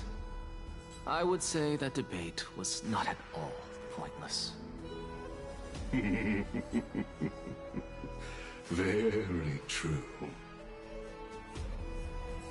In my view, this individual has gone to great lengths to get close to Kefali. He might very well be plotting something nefarious against the Titan. Are you still willing to let him pass, knowing this? Yes, very much so. All living creations are always free to visit Kefali's transcendent vessel. This comes with being the World-Bearer. How convenient it is to be able to hear what they say. It is truly my honor to speak to a venerated Titan in person. Please, go ahead. Let me join you both on this journey. Oh, a bygone myth tells of an occasion where Kefali once answered their followers' questions on the peak of the Holy Mountain. Their followers have since believed that scaling this Titan cliff is one way of being with the god. Hear that? It's not every day that you get to climb a mountain with Circes. You should sing me a hymn of praise. Titan hymns are beyond me.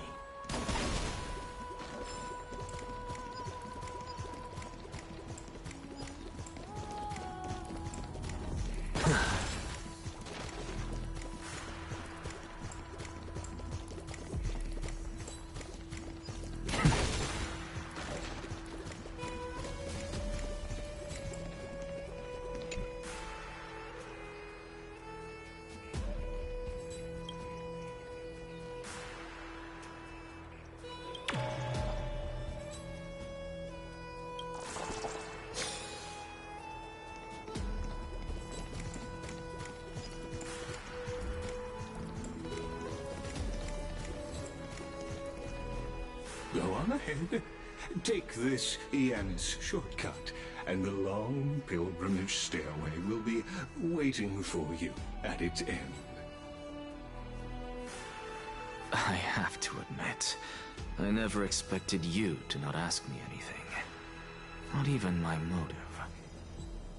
Because I know very well what it is you are after. As the saying goes, a gentleman helps others achieve their goals. I have a feeling that your theory will be validated at the end of this journey. I believe Kefali will not deprive you of your right to ask your question, especially now that you're on the brink of death. You must be closer to Kefali than anyone else. Wouldn't you agree? I hope things go as you say, then. Putting a child of justice into a farcical world is bound to turn it upside down. It is my hope that you bring a much-needed change to this world which is on the brink of destruction.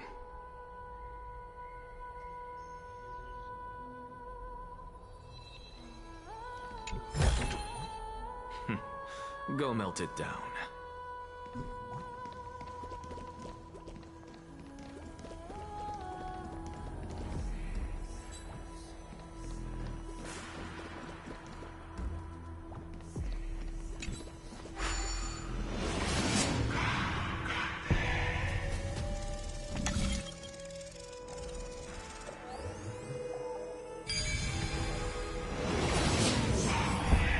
Honestly, this is my first time going up to Dawn Cloud's peak. What a splendid view. Isn't it about time you recognize the magnificence of us Titans? Well, I don't see how this place is different from those temples in the city. All they have are magnificent facades. And even though I've come this far, I'm still doubtful about getting useful clues from him. I must be getting ahead of myself to be expecting to hear something nice from you. Oh? Haven't you been in my head for some time now? It's high time you get used to how I feel about things. Alright, we're just a short hike away from Kefali. No time to waste here. So the intellectual debate from earlier was too draining for you, huh? If Amphorius gets a new lease on life, you should focus on strengthening your body and stop shirking social interactions. Save your concern. The Titan is in sight. Can you make it? Why? Are you going to carry me up if I were to fall now? I know how far I can go, so just hold your tongue and come along. Fine then. I guess I won't say any more. I'll just wait till your soul dissipates completely to gain control over your body. Wait. Is that... Cersei's? Hey, look at that. Huh? What should I be looking at? Am I hallucinating? Or do we even get to see souls who are close to dying?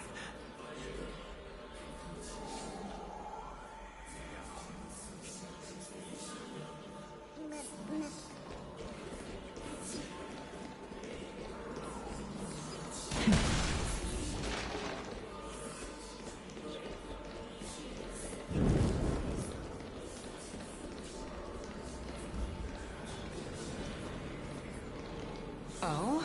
Why didn't you bring your favorite spear with you on this trip, Nias? Nias. I know I've heard this name somewhere. Huh. It's unfortunate. The Black Tide destroyed every last inch of my calyx. How could that be? Even a creation of Georios, from their prized ores and molten fire, couldn't escape the fate of destruction?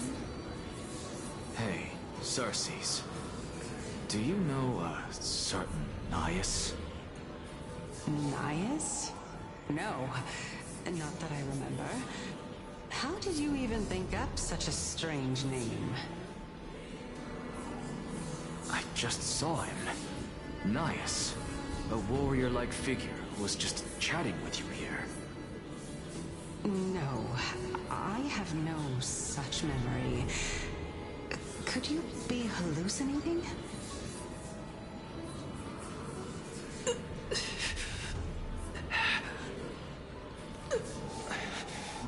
This is a departed spirit.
Enough about me.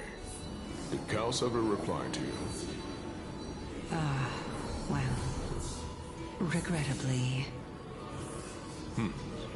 Seems like the price of becoming a demigod is a lot heftier than we thought. Kaos. Demigod. I've never heard of this person. Which Titan's authority did he inherit? Look on the bright side, Nias. Since we've come all this way, I doubt he'd snub his old friends, would he? Let's just hope we mean as much as the world to him. Hey! Are you seeing that same hallucination again? Yes. It's still you and Nias, but you're now talking about a certain Kaos. I'm guessing he's one of your companions? Kaos? This name sounds just as strange to me.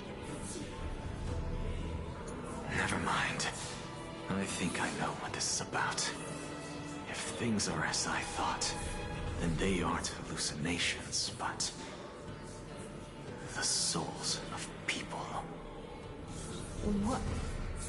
But if those are the souls of the dead, then what am I? Beats me. For all I know, you're just an illusion I conjured up in my dying moments. Let's just keep going. As long as I take in more sights and hear more stories. Know your limits. Wander too far among the dead, and even I might not be able to save you.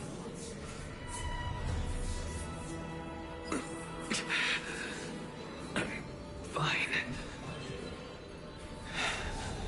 If this is indeed as I thought, then this will be very amusing.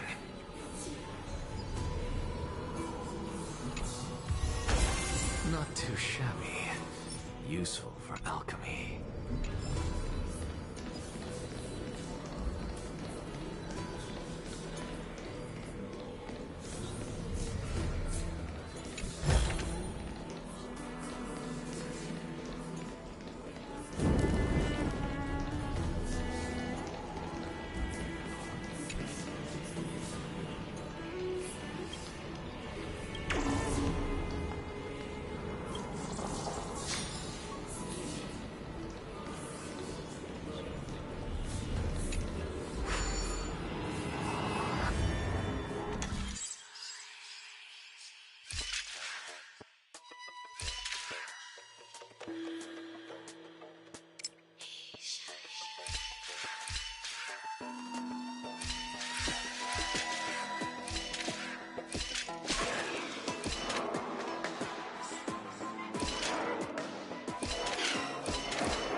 I'm sure you wouldn't mind us snooping here.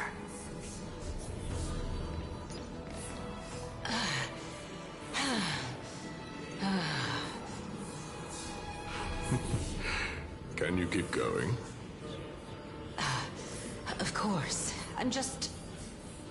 If I knew we had to climb a mountain, I wouldn't have come along with you. I guess this also counts as one aspect of the world-bearing burden. If Amphorius does have a next life, you may want to get your body in shape. Keep your sarcasm to yourself. I'm not getting anything of value from them. I would sooner throw myself off this cliff and hit rock bottom than exercise even a little. I am Calypso of the eminent Seven Sages, after all. Training would make me no different from those Helcalithist barbarians. Calypso. She's one of the Seven Sages. A member of the Grove? No, she can't be. I would know her name if she really were one of the Seven Sages. Hey, Circes. Does the name Calypso ring a bell? Circes? Daggone. Doesn't matter. I can do this myself. Looks like I'm nearly there now. The land of the dead. Let's wait and see.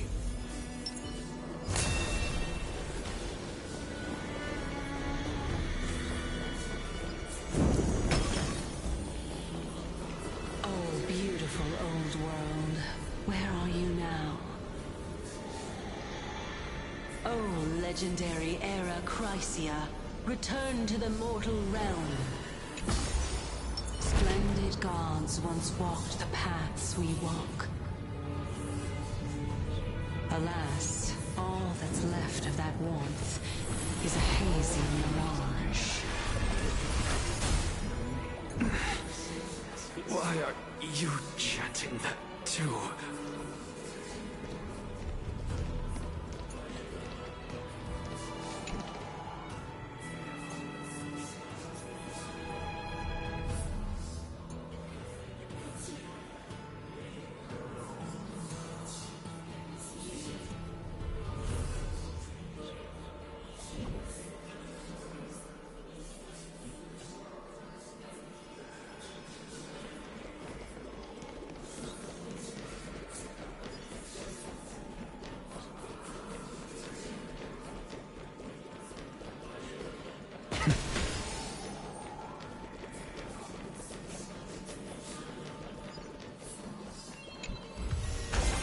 Not too shabby.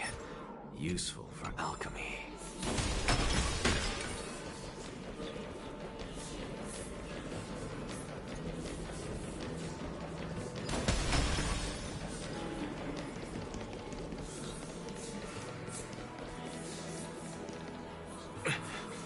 We're here.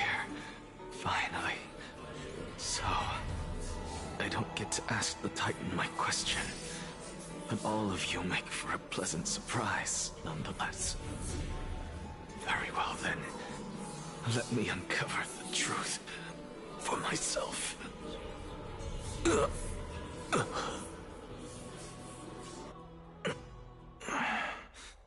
Did I still fail to make it in time? Huh?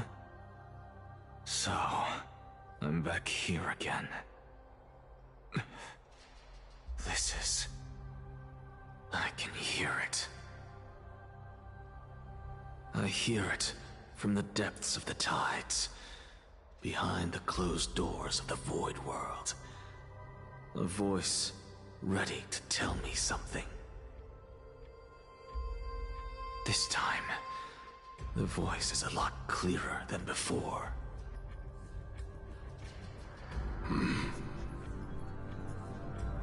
Since we've come this far, let's just wait.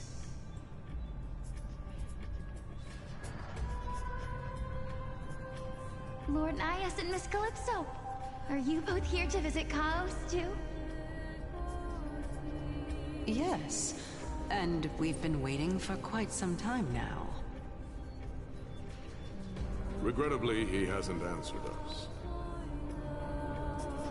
The worst-case scenario is that he's already been overwhelmed and crushed by the world-bearing burden. You're overthinking, Lord Nias. I can still sense Chaos' soul in the area. And besides, we both know Chaos' nature. A deliverer like him wouldn't fall so readily, much less give up on all that he holds dear. Isn't that so? Yes, I have faith in him. That reminds me. Why are you making this trip alone, Polixia? Oh, my sister needs more time to make sure the flowers are fine.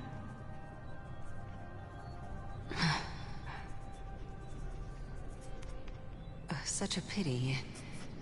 Both of you have hearts kinder than anyone else. Yet you are born only to take over Thanatos' divinity. Everything that I see and hear this time has left me shaken to the core. What may seem like a mundane conversation is in truth a once-in-a-lifetime exchange that has revealed the ultimate answer to Circe's question. The conjecture has taken shape and must now be solidified into a theorem. Next, I only need to seek verification from Kefali. By doing so, I can answer Circe's question and reclaim my body. But no, I will not do that. That isn't important. Because another one of my conjectures, one that I have always dreamed of proving, has been proved right this very instant. Fusing a mortal soul with that of a Titan to replace said Titan is not a ludicrous idea after all.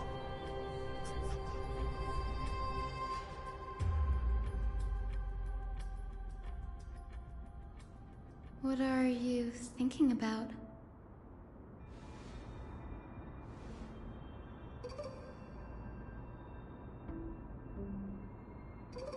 Is that so? You don't look the slightest bit amazed, though. Plus, you seem to be strangely familiar with the city around the Great Tree.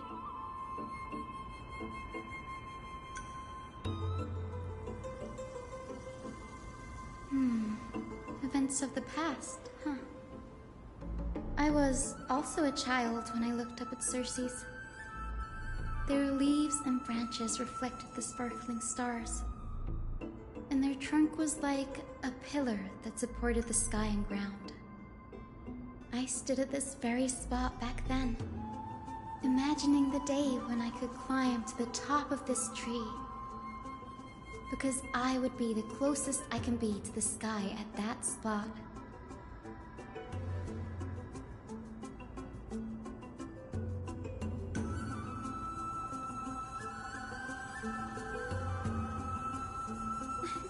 Don't read too much into it. I mean, can mortals even hope to reach Aquila's realm? They're a strict and draconian god. Nothing like Circe's. Reason is willing to share what is theirs with others, but Sky only expects people to revere them. You get what I'm saying, right, Denny? After all, the Titan that imprisoned you and Grey here in Amphorius is none other than Aquila themselves.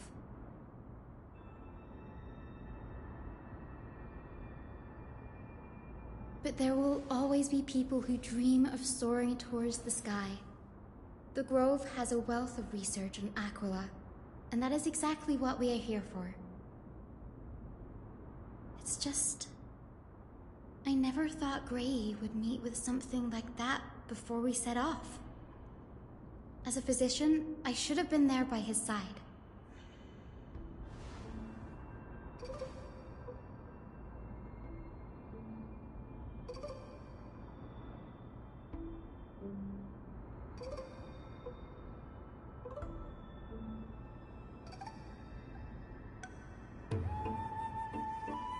Yeah, there's no rest for the weary, huh?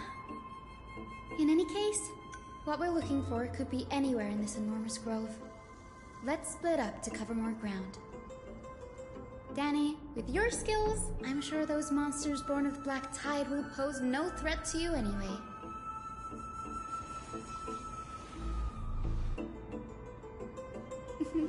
Have you forgotten that you're talking to the chief physician of the Twilight Courtyard? Have more faith in me. I'll be just fine.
Leave the past behind.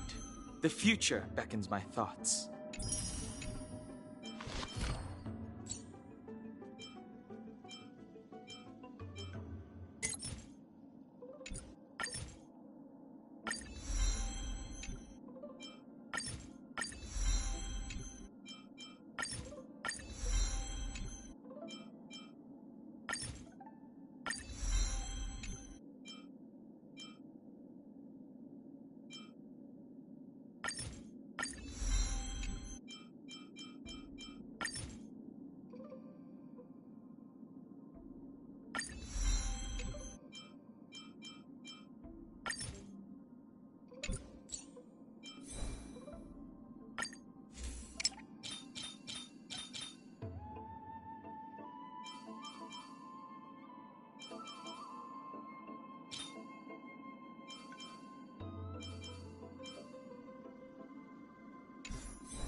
Danheng, let's make this quick.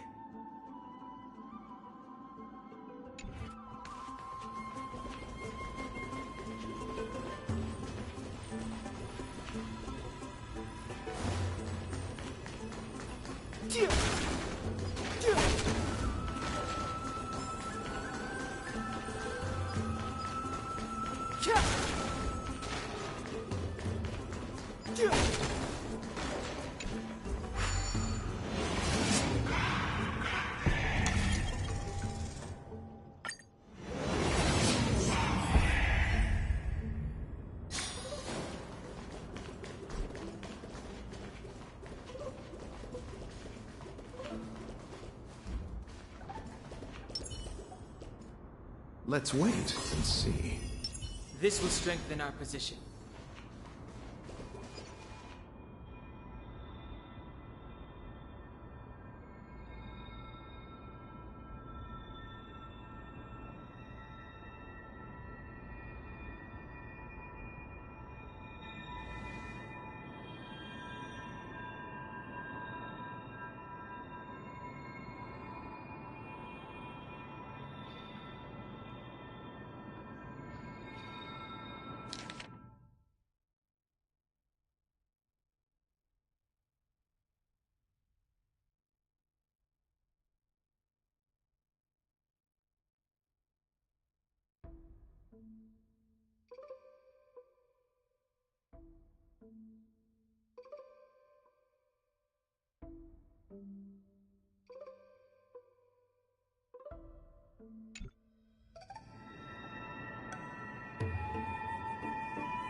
That which is seized must be repaid.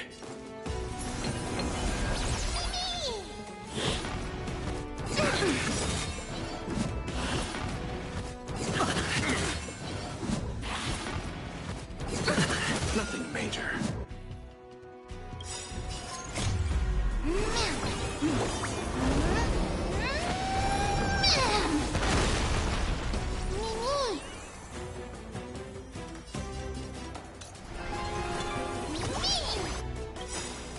The truth of life and death, revealed in an instant. This sanctuary is but a vision.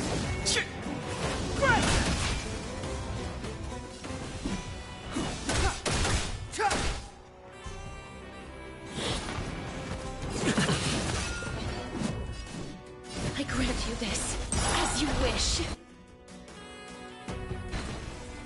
Pity, you chose the wrong enemy.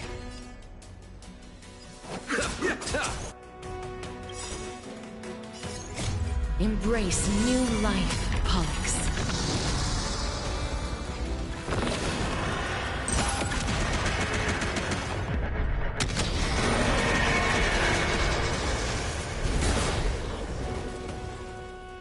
Abyss flower, bloom. Mimic?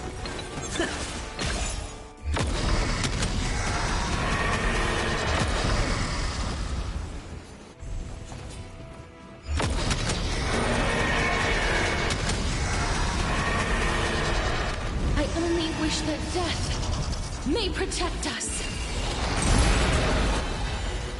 It's too late to repent. The time is now. Mimi! Please, wilt here. Allow me to see you off.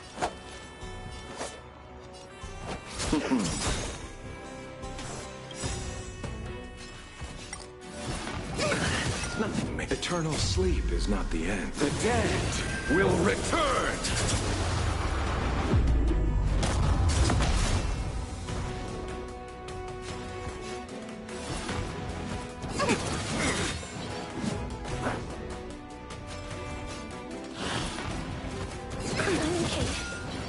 Clemency? Never heard of it. The truth of life and death, revealed in an instant. This sanctuary is but a vision.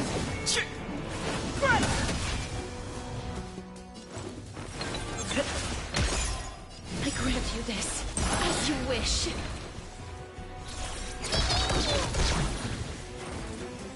Pity, you chose the wrong enemy. Receive divinity.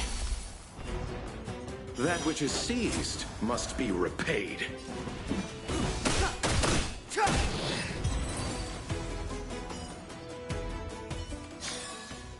May wandering souls find their own way out. Let's wait and see. This will strengthen our position.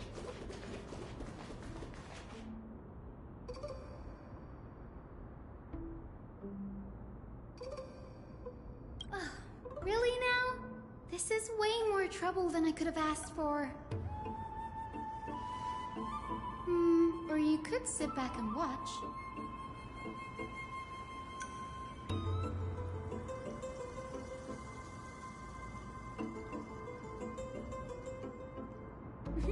I'm kidding, Danny. Lend me a hand, pretty please? All right, now let's get him! That which is seized must be repaid.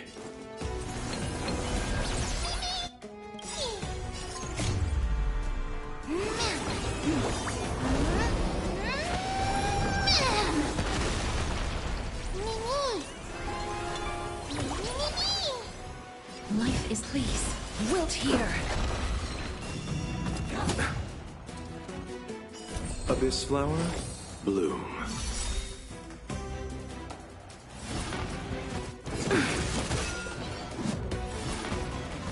Okay.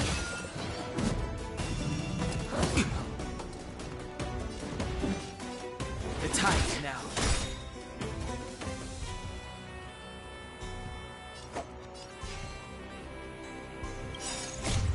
Embrace new life, Pollux.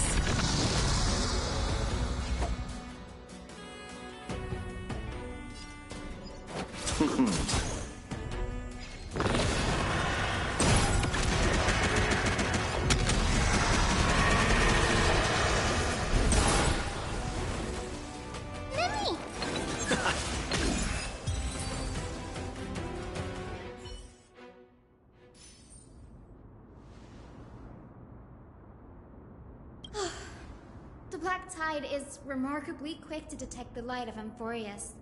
So or rather, the blessings of the Sky Priest in me, might have unknowingly called them to me. Anyway, never mind that for now. Here, you might want to have a look at this. I found it around here and thought it might be of interest to you.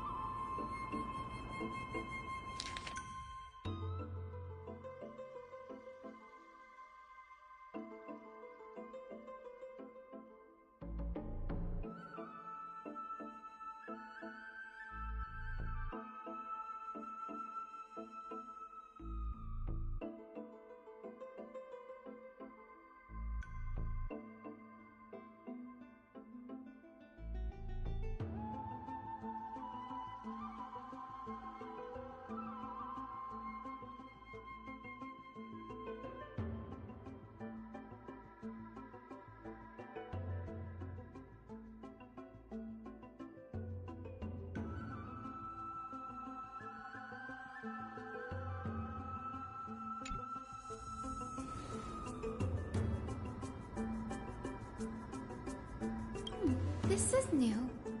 I didn't know Professor Anaxa was researching the sky. He's never mentioned anything about it.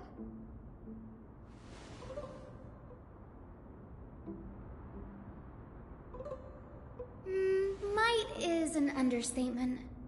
Anaxa has never been one to venerate the gods, nor has he ever found it within himself to put any faith in the prophecy. People have come to think of him as a heretic, even in a place as liberal as the Grove. Yet, it is also this very blasphemer that Circe's favors. Fate sure works in mysterious ways.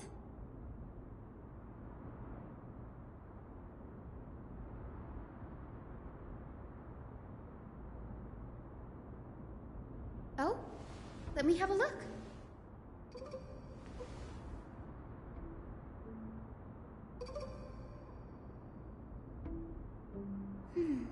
By the looks of them, these scrolls are records of two conversations that took place in the same setting, one after the other.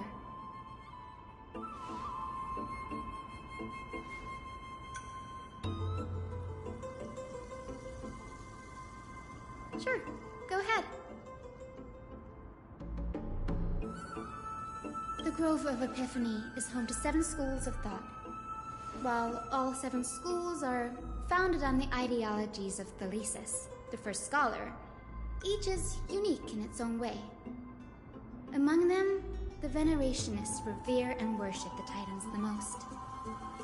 As the sage of the Venerationists, Euthyphro has always been at loggerheads with Anaxa. If we were to place the 7 sages on the scales of Talanton, Anaxa and Euthyphro would be placed on opposite sides to achieve balance.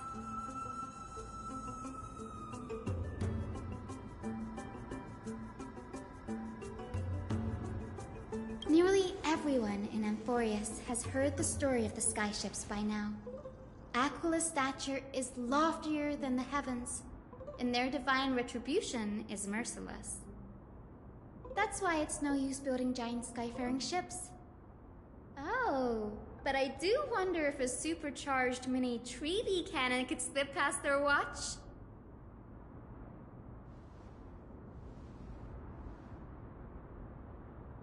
Newsporists primarily study the application of alchemy in soul repair. Everyone considers Anaxa a blasphemer, but that has never stopped him from sharing his ideas, no matter how taboo. If you must say that he's hiding something, then it's likely what lies beneath his eye patch. Anaxa often says that every failure brings us one step closer to the truth. Perhaps, to him, the crash of the skyship carries a different interpretation. The firmament is not impenetrable.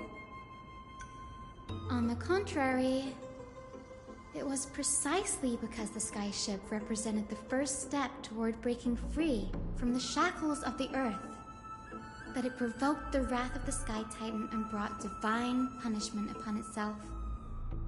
It's a shame that the majority of the Grove's research on Aquila was headed by the Venerationists, with sacrificial rituals making up a predominant part of their findings. Discourse about more esoteric subject matters in relation to Aquila dwindled even further after the skyship incident. So much so that even this scroll is completely new to me.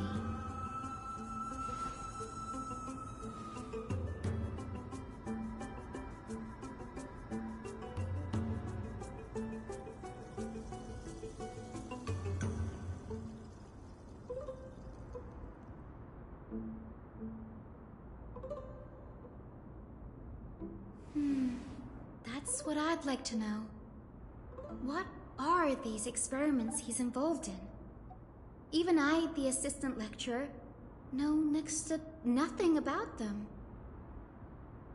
I have a bad feeling about this. Could there be more to what happened at the Grove?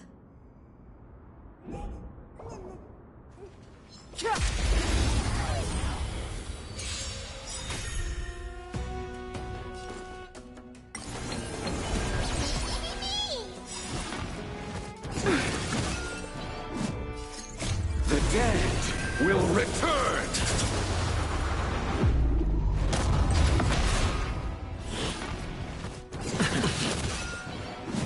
The time is now.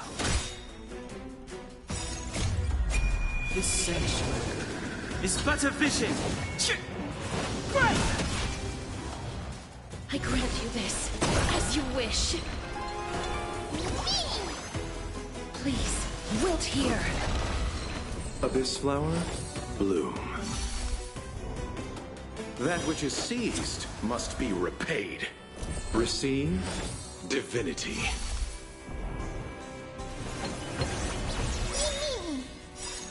Embrace new life, Pollux.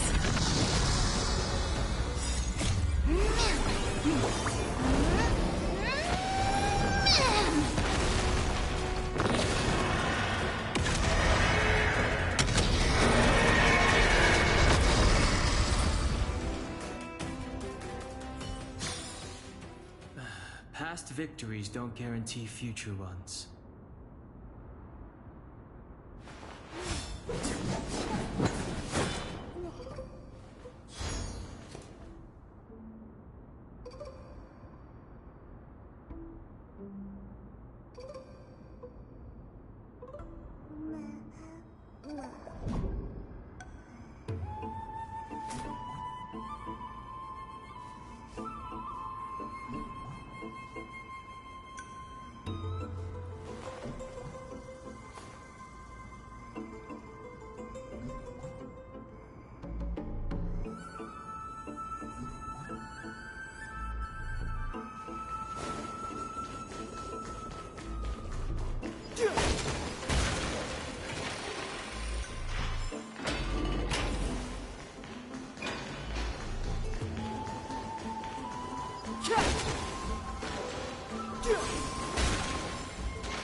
This is the Library of Philia, a place where the Grove stores its collection of tomes.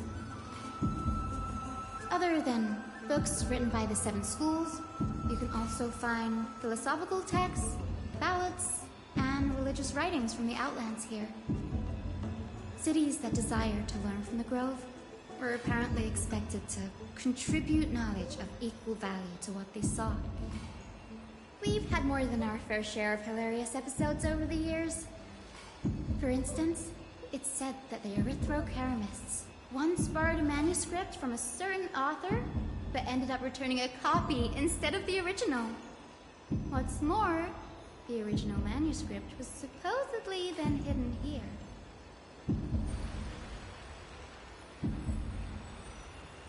Nice? No need to hold yourself back, Danny. You can just tell it like it is. Their behavior was no different from bandits.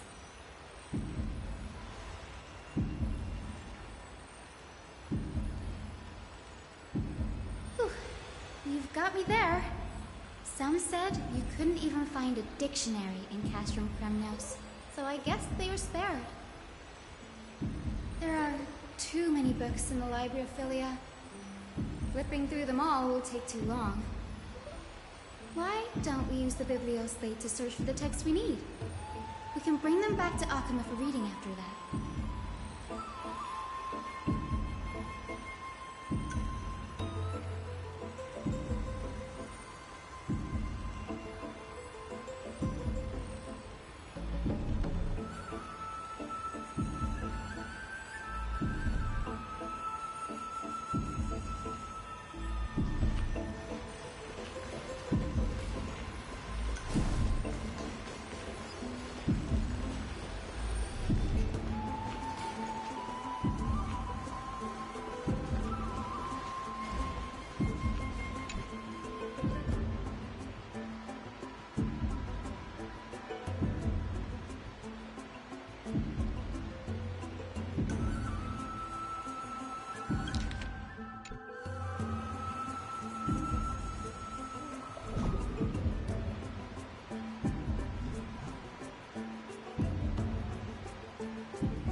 In here.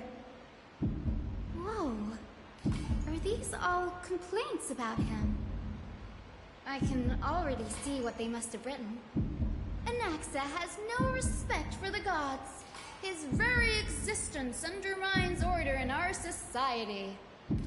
They're probably all things like that. Why else would they call him the Great Performer? When Anaxer established his school of thought, the first thing he apparently did was read his own work to everyone. Are the Titans truly an accurate reflection of what humans think gods should be? Worlds created by gods are indubitably perfect, but what of Amphorius? Only foolishness and insensitivity everywhere you turn.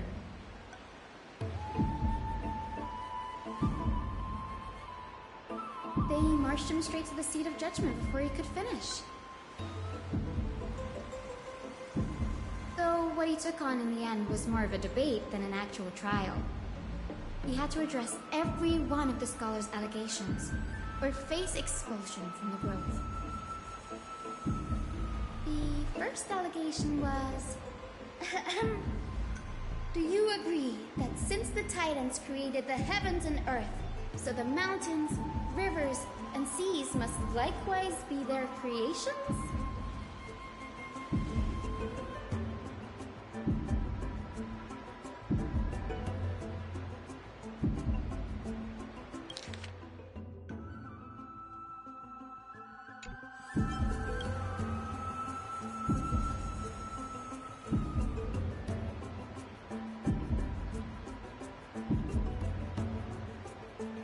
Anaxis said the same thing then. Needless to say, his critics didn't take kindly to his answer, so they followed up with a second allegation. You claim to be studying souls, yet you are, in fact, defiling them and committing acts condemned by the gods. Do you admit it?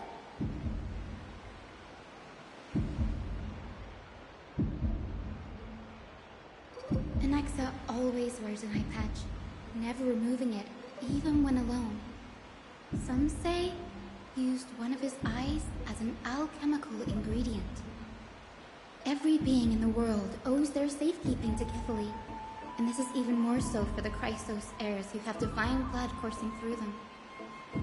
If he has really done something of that nature, then it'd indeed be sacrilegious. Thankfully, they had no way to prove it, so it amounted to nothing more than an allegation in the end. One by one, Anaxa engaged in wars of words against those who would challenge him. Toward the end, a scholar asked him, "Anaxagoras, have you any respect for the gods?" It was only after a brief silence that he answered, "I have never denied that Titans are meant to be noble constructs."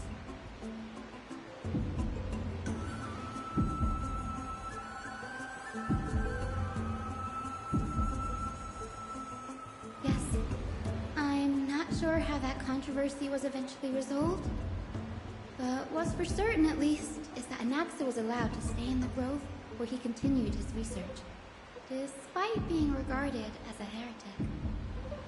By the way, this stack of complaint letters has reminded me of a place in the grove. We may find clues there that aren't on the teleslate. I'm talking about Anaxa's alchemy lab, hidden between the cornerstones.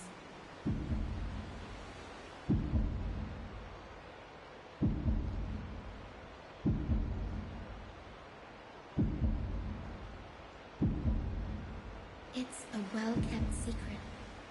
Among the 7 sages, excluding the nominal chief sage, each has a private sanctuary where they can conduct research undisturbed in their free time. Even the administrators of the Library of Philia are restricted from accessing those places and documenting the sage's research. But with the grove in this state, I'm sure Anaxa won't be mad even if we sneak into the lab for a short while, right?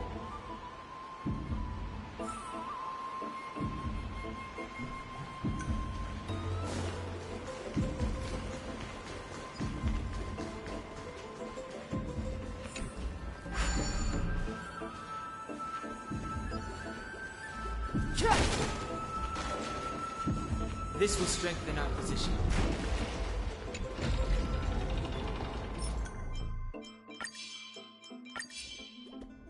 Let's wait and see.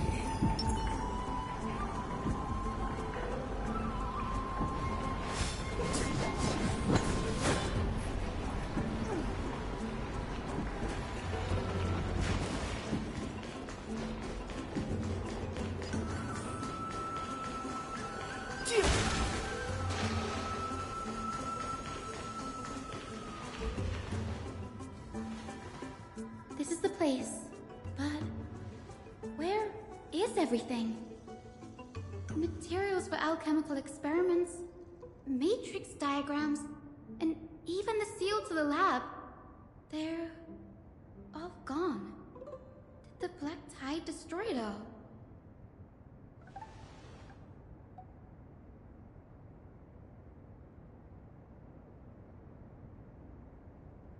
No, not even close. Not only are alchemy experiments high-risk activities, but Professor Anaxa also has a penchant for using bizarre materials. Students often saw him walk in looking right as rain, but come out covered in soot with his hair singed. Naturally, no one dared to come near this place. Huh? That bookshelf over there seems to be the only thing still intact.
What's going on?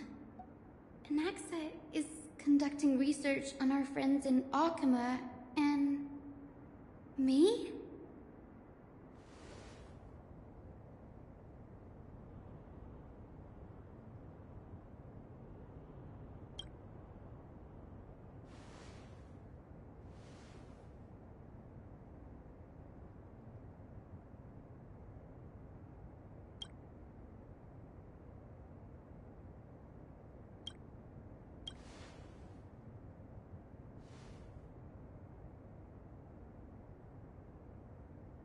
It wouldn't have been so strange if he had focused only on Cassie, given her own curiosity about her origins. Plus, considering that the new Sporists have crafted omnipotent medicines capable of curing diseases, it also makes sense that he would conduct research on immortal Chrysos heirs. But now, it seems Anaxa's objective was never to create medicine, but to identify the origin of the golden blood and figure out its inner workings.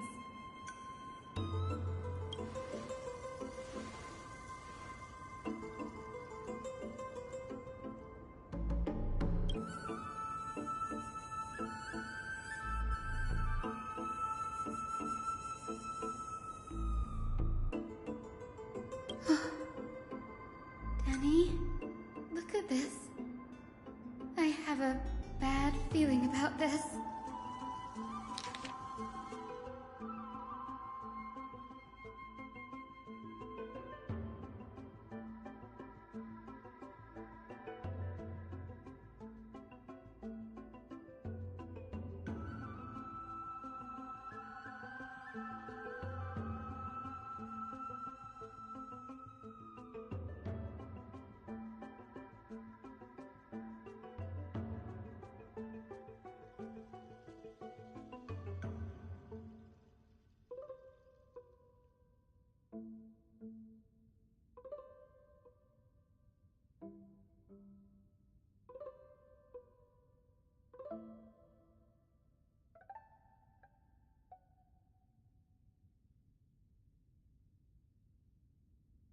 My biggest fear.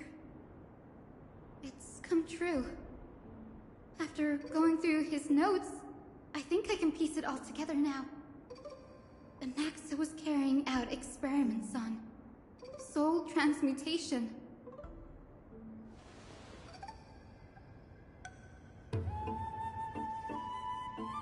Yes, this is what he was secretly conducting research on.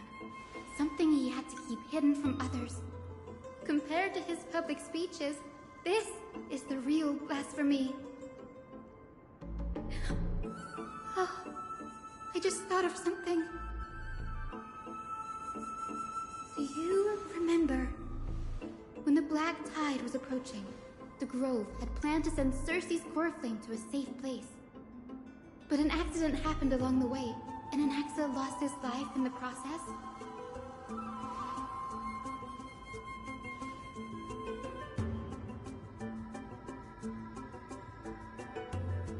That's right. But what if Professor Anaxa's fusion with the core flame of reason wasn't an accident? Put yourself in his shoes. Knowing that the Black Tide was closing in and your time was running out, what would you have done?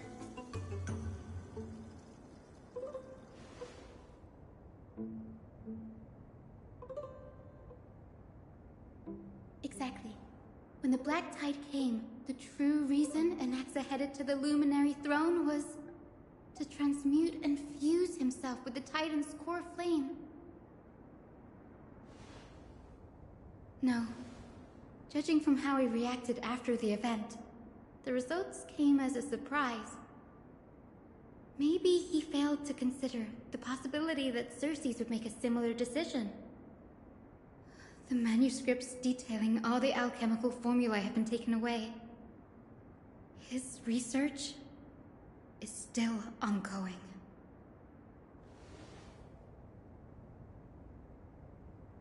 Like what?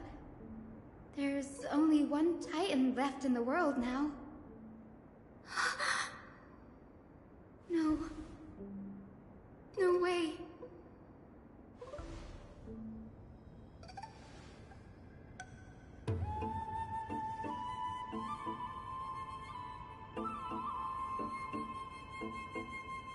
He's after Kefali.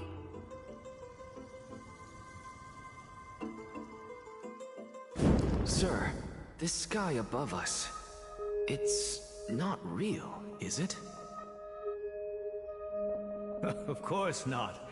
This is just an image from a projection device used for educational purposes. A simple trick. The day-night cycle has been lost to this world, so that students like you may still learn about the night sky. Astronomers have harnessed the Titan's miraculous power to manipulate the light, projecting the nights of the past here for you. Much like how the sky above the Holy City is also illuminated by Kefali's dawn device. So, the skies of Akama are fake too. You mustn't conclude that, Anaxa. You should know that only a child would expose a trick and be proud of it. Often people know more than they let on. They simply choose to feign ignorance because they have no other choice. Then they're just deluding themselves. People believe in Kefali's tale of Genesis, accepting wholesale whatever the priests preach. But we're different. We've already walked out of the firelit cave of ignorance. We have already realized that we live in a world where Titans make the rules. Even when we look at the sky, we're only seeing what they allow us to see. Rather than gazing at this mockery of a night sky fabricated by them for the rest of my life, why shouldn't I be the one to take control of the projection device instead? So much time has passed since you sowed the seeds of doubt in my heart, child. Many a night, I find myself penning down all my theories and wild ideas, only to burn them to ash ashes when I open my eyes in the day. Why? Because we'll face death by burning if word gets out? As a sage of the Venerationists, my soul has already become inextricably linked to the great tree. Every word I say and every move I make is certain to influence every leaf, every branch, even the tree itself. But above all else, my days are numbered. Instinctively, I have my doubts about the golden blood and the human soul, yet I have no means of verifying them. The golden blood in my veins is woefully thin, and I am loath to waste what little time I have. This that cannot even be proven in the first place. But I can, sir. I can do it for us. The time is right. Give me all that I need, and I shall accomplish this grand feat on your behalf.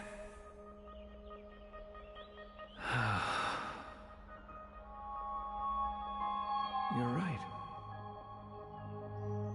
I shall do just that. In the next meeting of the sages, I will spare no efforts fighting for the rights you deserve. Go. Establish your own school of thought. Find out what we are. Become the one who conquers the ultimate truths of the world. Child of humanity. You didn't go to such lengths for an audience with Kefali. Just ask him a few questions, did you? So, you figured it out. If I were as foolish as a Dromus, perhaps I'd throw myself down and prostrate before their greatness, begging for the gods' prophetic wisdom. Well, sorry to disappoint, but I'm no Dromus.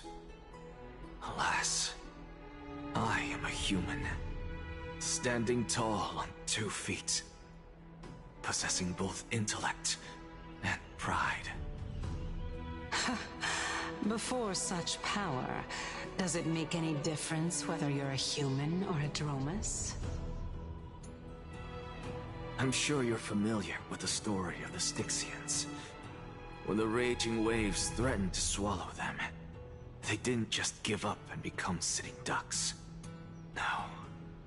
They constructed a dam that kept the roaring tide at bay, chaining down the mad Fagusa.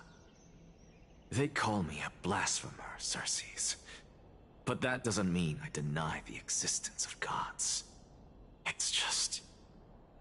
as I see it, Titans are simply a force that mankind has yet to find a way to tame.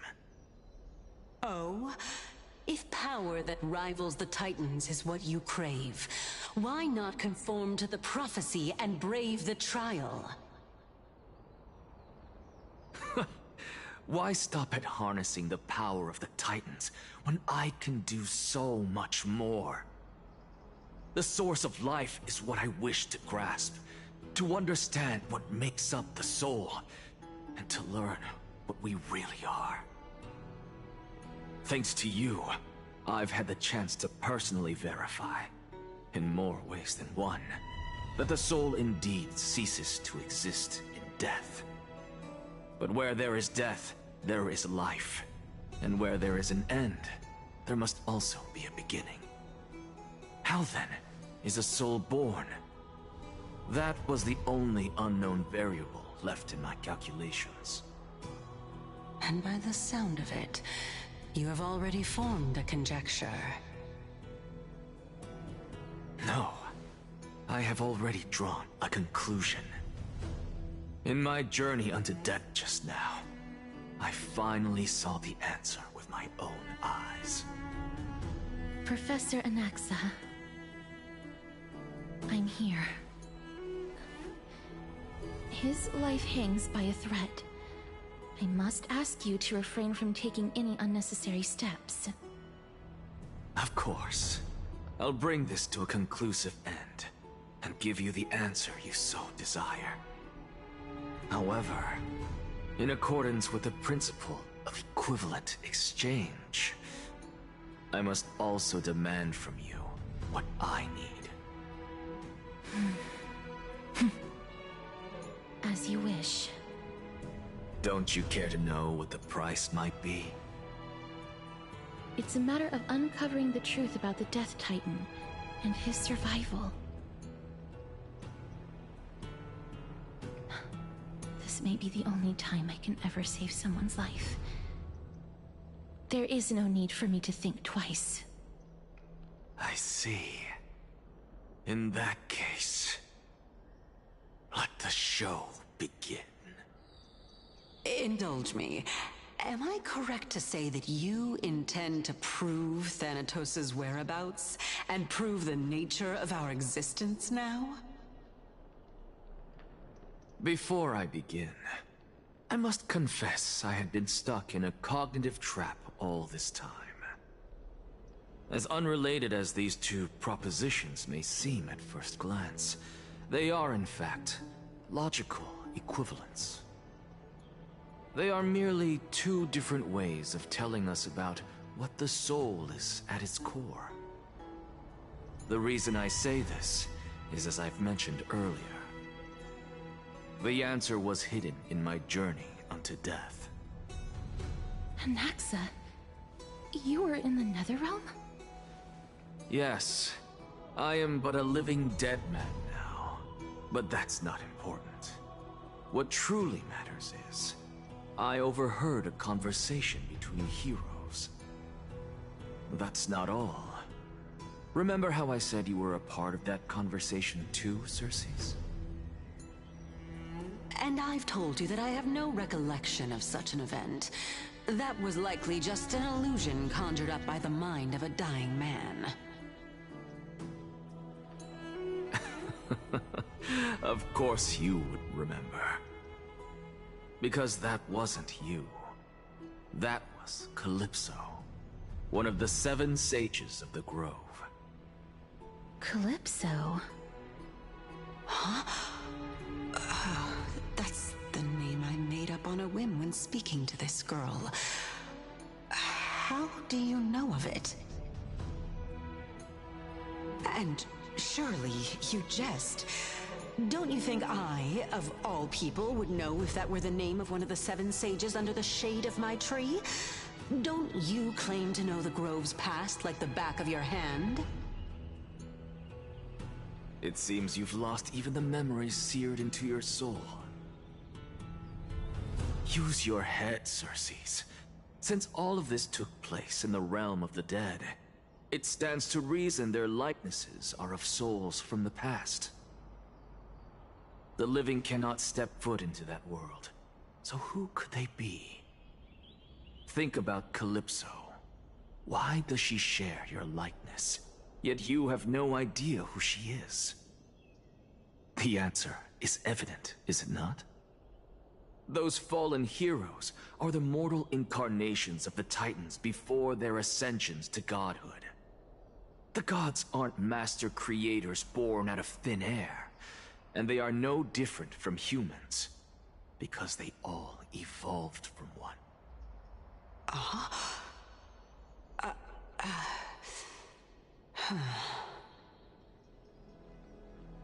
Does this answer disappoint you? Yes, because you've answered nothing. If I truly was once human, as you claim, then where do the children of humanity come from?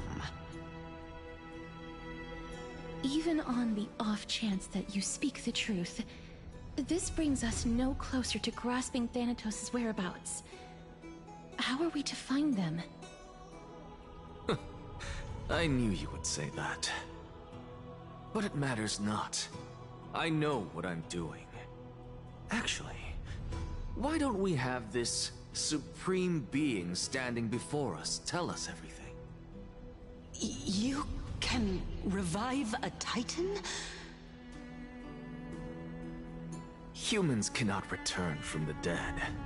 Neither can gods. But all we need to do is look at this from a different perspective, and the problem will resolve itself. The solution is simple. Just like what you did to me. If I'm reborn as Kefali, I can rebuild the world and all within it as they once did. Simple, is it not?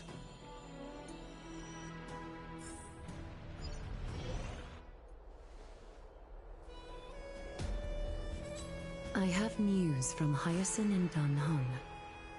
Anaxa might be trying to do something with Kefali's divine body. Kefali? But what could Anaxa want? Is the Council of Elders going to sit around and let such a sacrilegious act unfold? That is not possible. He is indeed the great performer, capable of fooling anyone and everyone with his tricks. I'm sorry. No need for guilt, for this is good news to us. The Council of Elders has found themselves a traitorous ally. Anaxa's ambitious desires will be something we can exploit. What we should be doing now is to keep our eyes peeled for whichever trickery Kainis is up to, and react accordingly to thwart her plans. Being Akima's political center, the Demigod Council holds just as much significance as the Vortex of Genesis. Someday, after my duty is over, this site will take the place of the battlefield where you hunt gods. Become the next challenge you ought to overcome. Till then, it's best to get used to this place as soon as possible.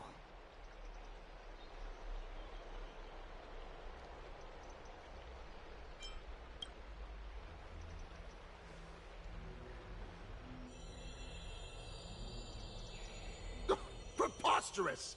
The Christos heirs only have their standing because of the Council of Elders. How dare they trample over it!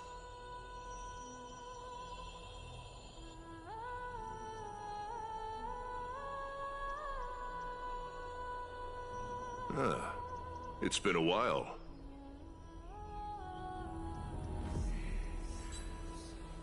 What is that supposed to mean? Is this really the sort of person that the young lord praised as a ferocious warrior? It has indeed been some time, Lord Krateros. What brings you here in such haste? Shh, keep it down. Be more vigilant. See those duplicitous dogs over there? They do the dirty work for Kainis. I've already ordered my people to hold them back, but we should still lay low. Unless you're itching for a bloody fight to get a workout in. My bad. So, did something happen? Did you hear thunderclaps last night?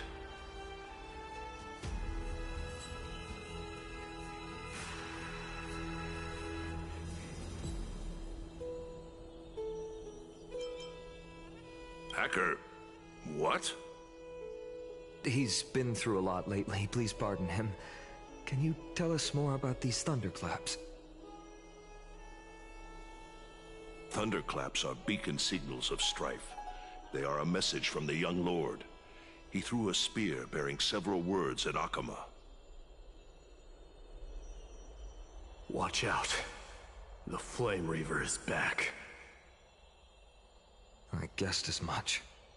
We didn't actually kill them back at the Kremnos Arena. I figured this is something you would want to know. We Kremnoans never back down from a fight. So if you plan to take that thing down in a battle, reach out to me anytime. You have my gratitude. I will let Aglaya know about this right away. Remind her to be on her toes while you're at it. That vicious Kainis has been unusually active lately. Those lackeys she keeps undercover have been going in and out of the city a lot more frequently these days. Some even seem to be getting Kremnoans to defect to the Council.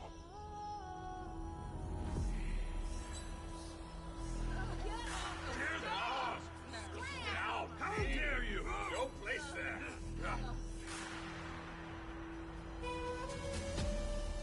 That's... Looks like you can see it for yourself. We should get back. Thank you for the intel, Lord Crateros.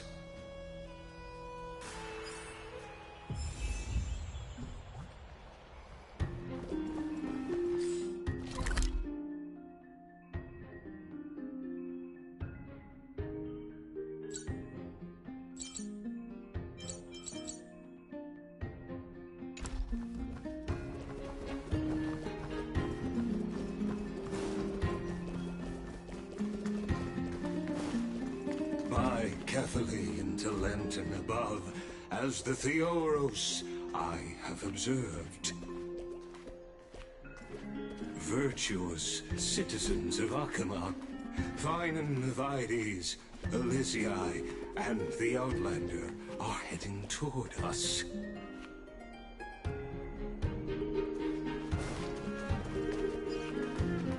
Aglaya, what happened here? I know about the poisonous fangs of that king snake through the golden threads. In the past, I would be confident about keeping her in check, but I admit I am now unable to do so. What do you mean? It is no longer about eloquence or arguments. I have been a demigod for far too long, that I hardly have any humanity left. Before I realized it, I have become no different from these hypocrites, no longer capable of relating to the people. This has come a lot sooner than I expected. But perhaps it is time. I need you to step up, Finan, in order for me to retreat behind the scenes. Yes, this is my duty, but... It is far easier for the Council of Elders to fool many than just fool one person. Their so-called more support is no more than a ruse to distribute power using words instead of lances. There is no glory in winning this debate, but that makes having respect for humans so much more priceless. Finan, you are a Chrysos heir without flaw, capable of relating deeply with humans. I appreciate what you've taught me, Aglaya. I hope we'll live up to your expectations and win this debate.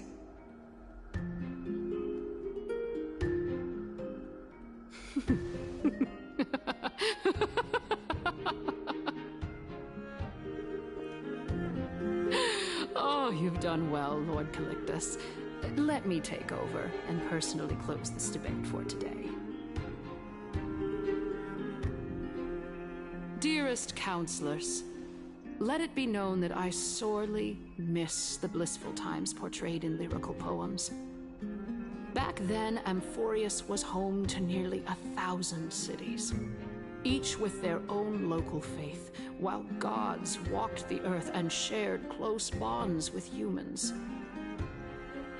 Yet, in the present, people from all over are forced to leave their homeland to seek refuge in the holy city, where they hope to rest under Kethely's protection.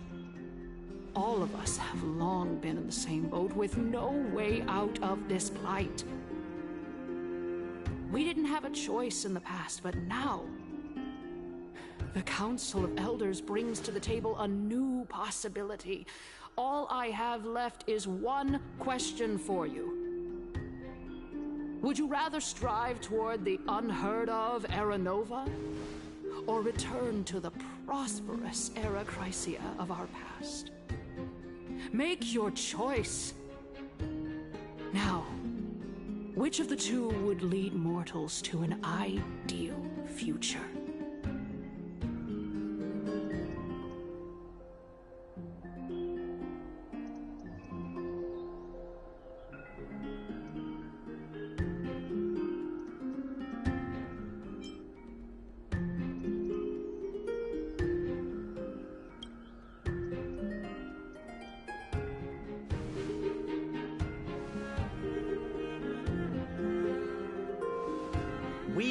know that Era Chrysia is a thing of the past, Lady Kindness. Please, enlighten me. How does the Council of Elders plan to turn back time? Let the 3 Titans of Calamity be born, and Era Chrysia is nevermore. But bring demise to those Titans, and Era Chrysia will descend upon us again.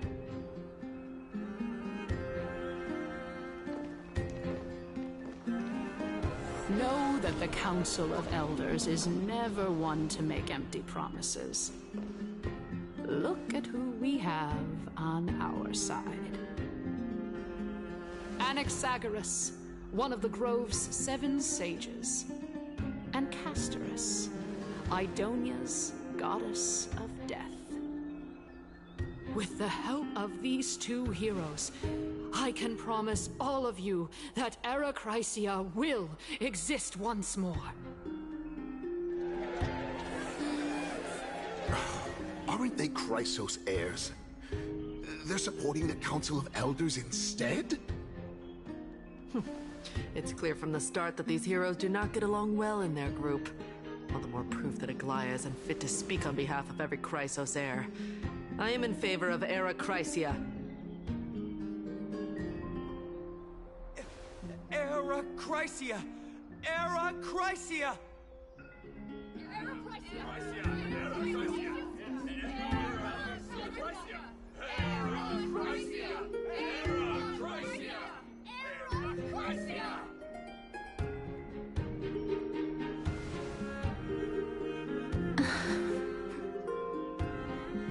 Castorus? Why are you standing over there? You finally arrived, Anaxa. So have you, Cass. Don't worry, Aglaya. Well, I know that you have many queries. Could you continue to converse like how the citizens normally do?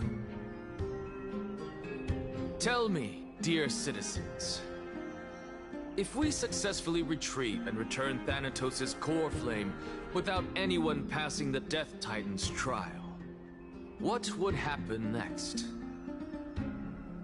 The answer is simple. We will have a chance to rid the world of death and bring Amphorius back to an era when all beings live forever.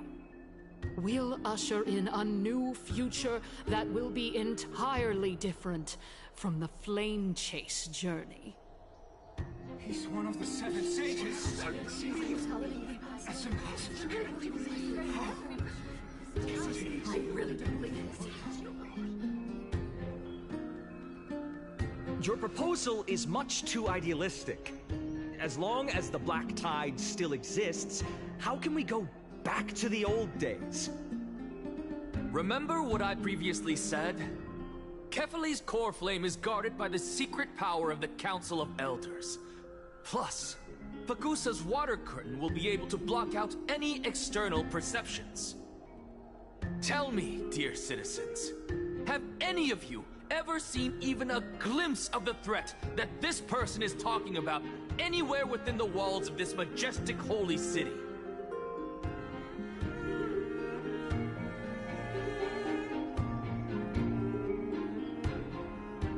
Oh. Could it be that you heard that from the Flame Reaver themselves?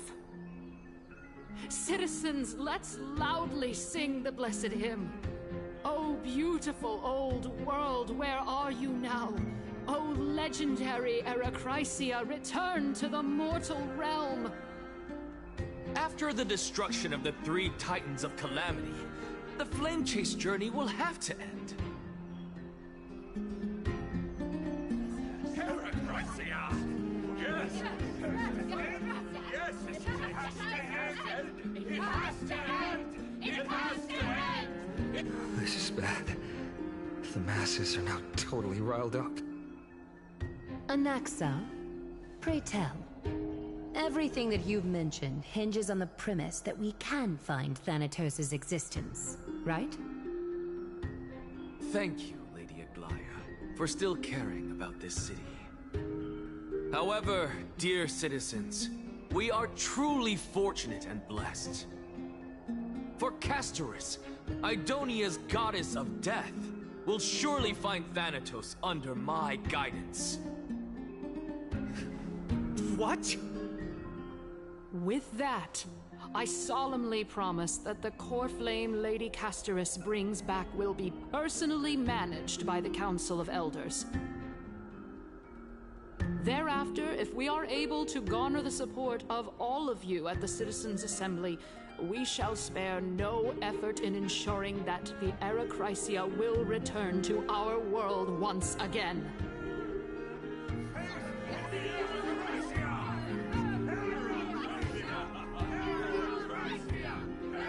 With the balance shattered, the result is clear.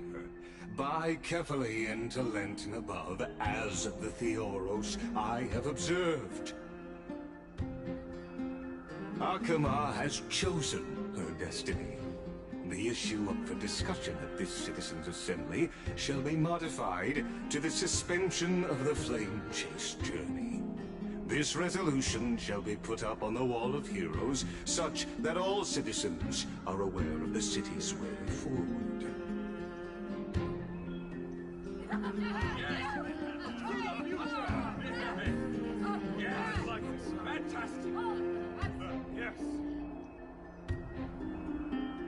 Aglaya, dear Aglaya, what has caused your heart to soften? You also don't seem to be as quick-witted as before. Wag your tongue as much as you like. Since the Flame Chase journey has been preordained by the prophecy, our failure has never been on the cards. Well then, I guess we'll find out if that's true at the Citizens' Assembly.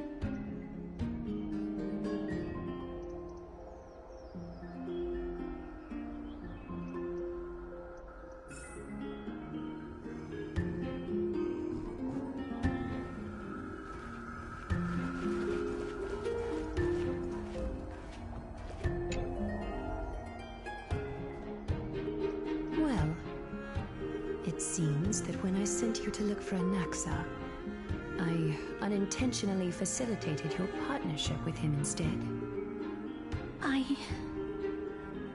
My apologies, everyone. I know that you have many questions to ask me. I will answer them to the best of my knowledge. In that case, please tell us as much as you can. In actuality, he showed me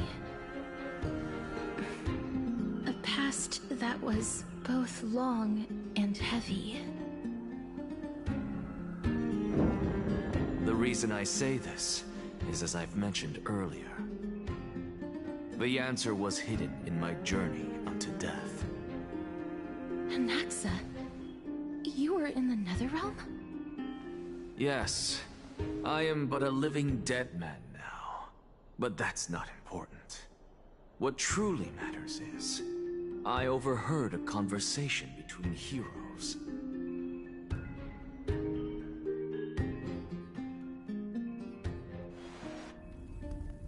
Have you heard of this tale before?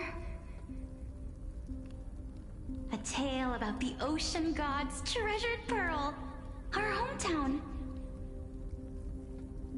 It was a seaside town which enjoyed the ocean breeze and glorious, peaceful times, thanks to the wisdom of its ruling queen. Until one day, an evil dragon descended upon the town. Its wings were large enough to blot out the sun, while its claws were sharp enough to rip the waves apart. It barged into the tall tower and devoured the queen's beloved daughter.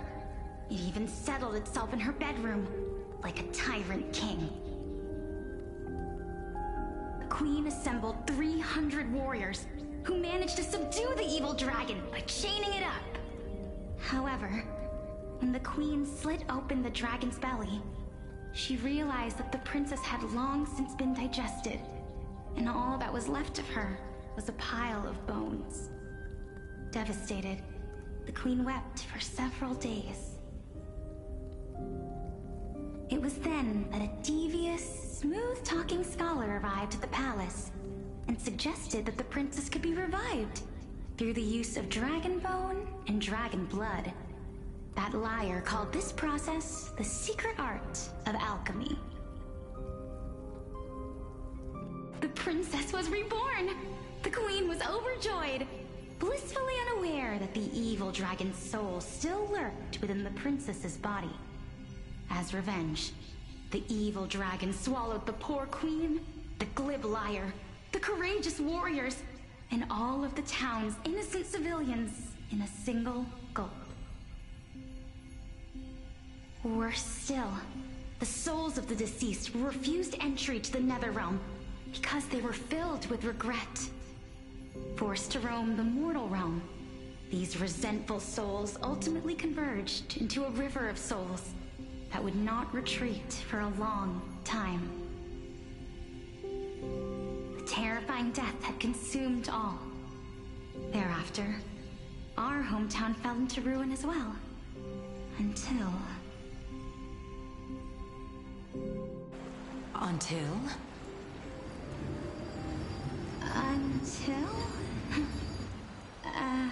Actually, I don't know what happened next either.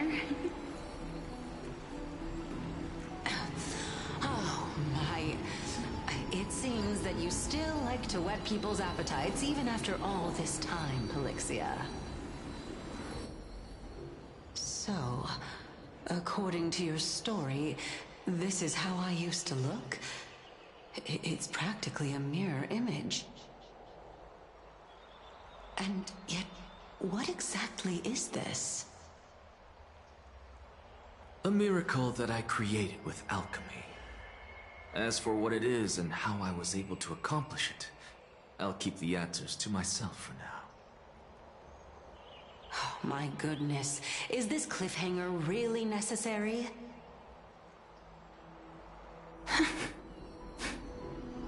Quiet, Titan. Continue to enjoy this splendid play, and the truth will naturally reveal itself. Dragon, huh? I've heard this legend before. In that case, what do you think of it? I think that this so-called alchemy was a tenuous analogy added to the story by future generations. After all, you've never heard of a tradition of alchemy in your hometown before, have you? Indeed. Before I left home to pursue my education, I never even knew that anybody was looking into this area of study.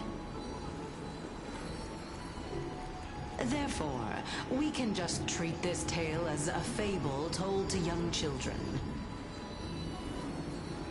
A fable, you say? If so, what moral is it trying to impart to the kids? I guess it might be the concept of equivalent exchange? Oh? I thought the moral might be closer to something like honor the dead.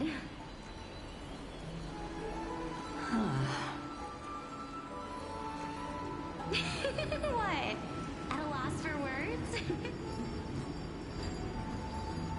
No, I merely realized that we're both thinking of the same principle. If life is priceless, then there is hardly anything else in this world that is of equal weight to it, right?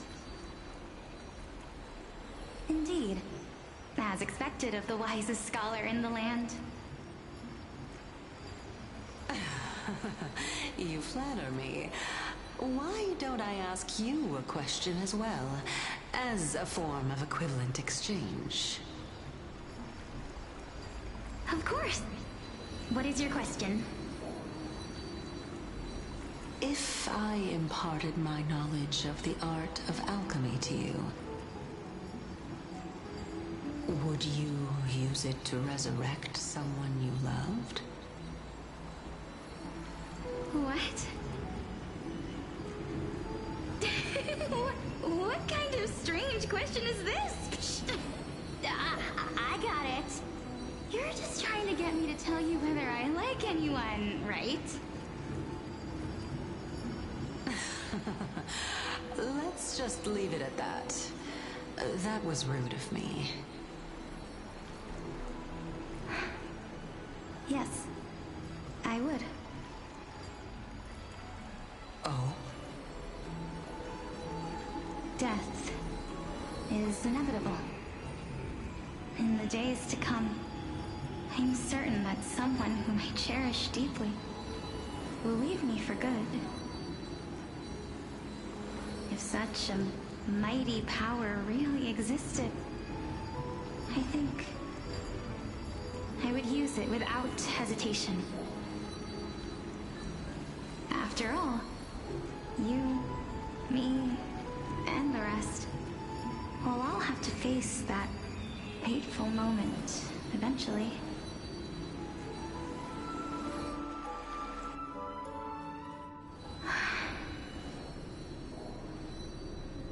My time is finally here. However, perhaps because of my firm belief in the immeasurable value of life,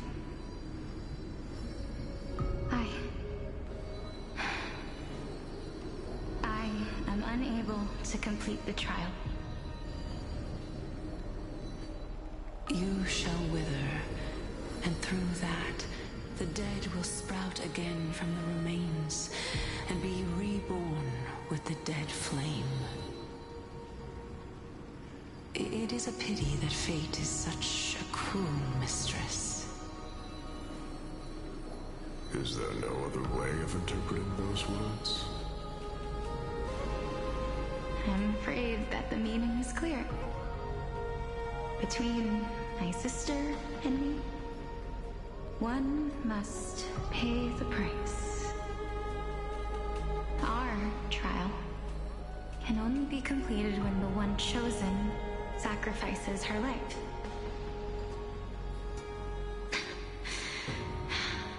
I'm afraid that the prophecy might even have selected a pair of twins for this exact purpose. Fortune makes fools of us all. My sister is prepared to sacrifice herself. And yet, I can't do the same. How absurd.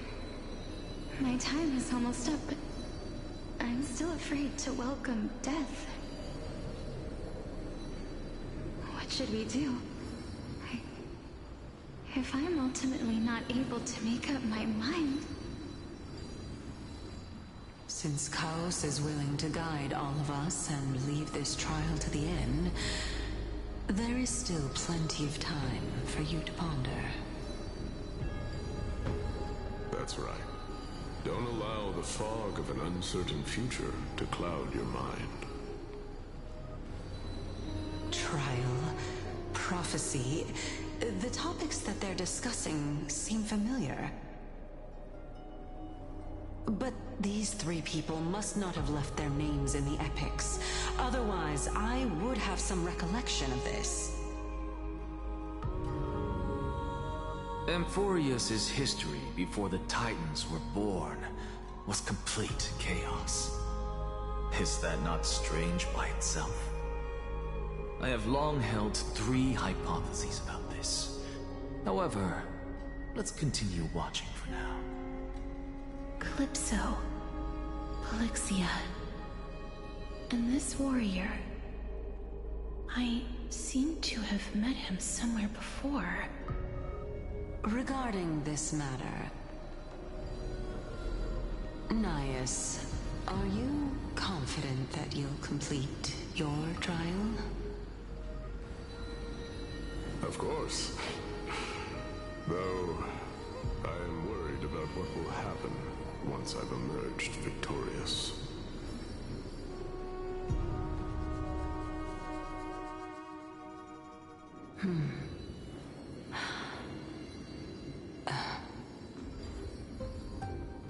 Looks like you have made up your mind.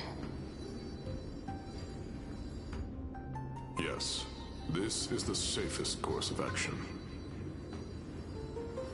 Completely separating courage, honor, tenacity, sacrifice, and reason. You really know how to make things difficult.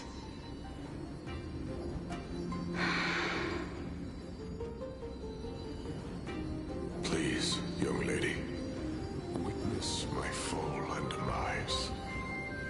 Lady Calypso, you shall host the soul-rending ceremony. I do not understand. Why would you dare to sacrifice yourself for a future that you won't get to witness? Because this is our destiny. The power that resides within me is so intense that I will one day be engulfed by it.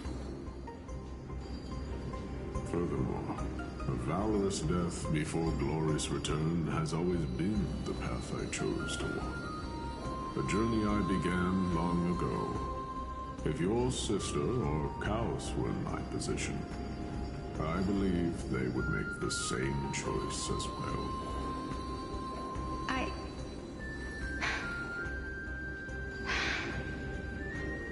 I'm not that brave. I don't know how I'm supposed to face such a serious affair.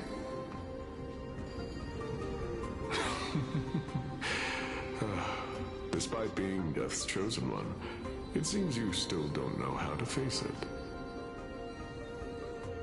Let's chat, young lady. Perhaps I shouldn't end my journey so hastily. Since there's still time, I'm not worried about letting fate wait a little longer. Of course. This warrior is Lord Anaias. As the embodiment of Nikador's divinity, he entrusted his life to us and allowed humankind to end his madness.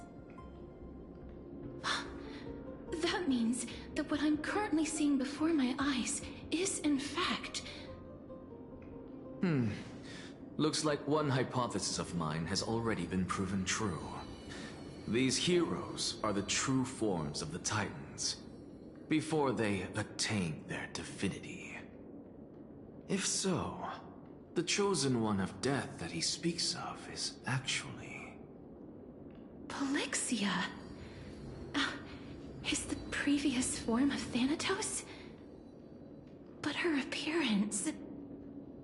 If this is true, as long as we can find out where she went, we'll naturally be able to figure out the location of the Death Titan.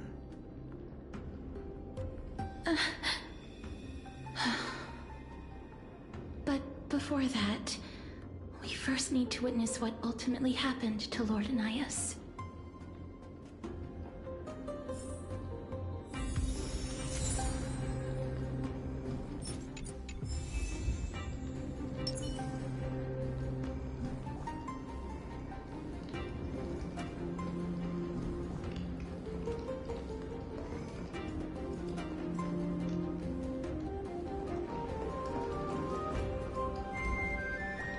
Lord Anaias' honor is sealed here. Incredible. The honor in this child's soul is so light.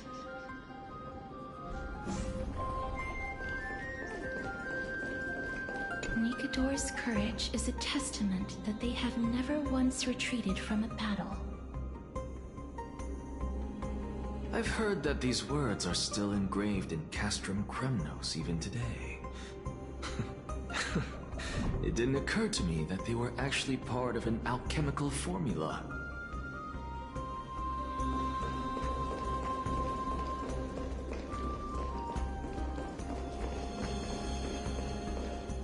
Sealed within this statue is undoubtedly his sacrifice.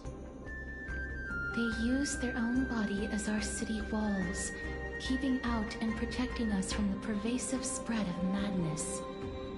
They are acutely aware that if the end times were to arrive, there would be nothing left in this world to conquer.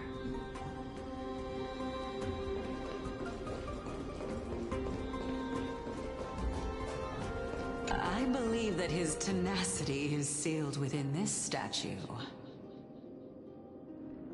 Before we fought Nikador, we also released it from the stone statue.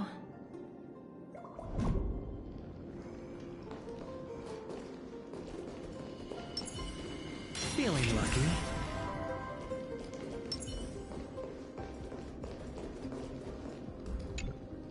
Honor, courage, tenacity, sacrifice.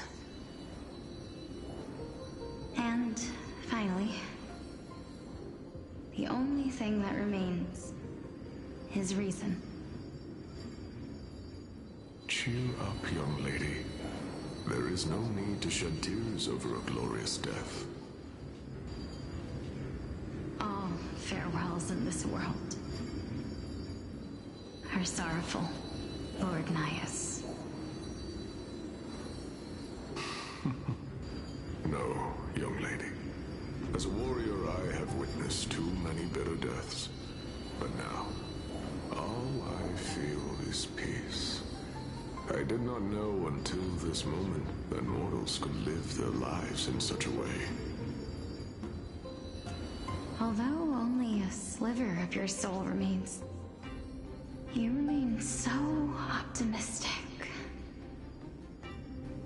Or maybe the truth is that you aren't able to feel sorrow anymore. To be honest, I don't know either.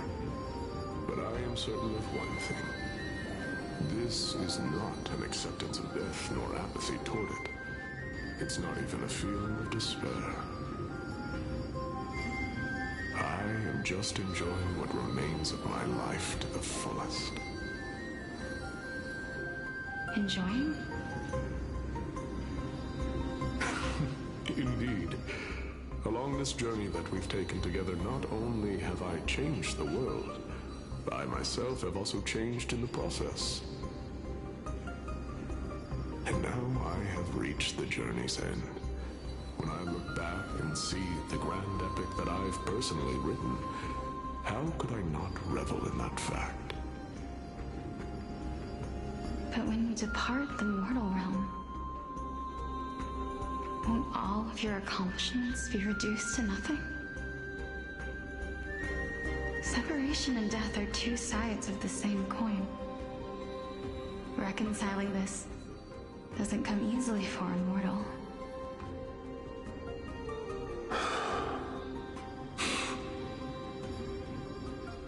Finally, let me recount to you a story of mine, young lady. The first time I returned from the battlefield, I felt extremely hollow. The calamity had devoured everybody on the battlefield but me.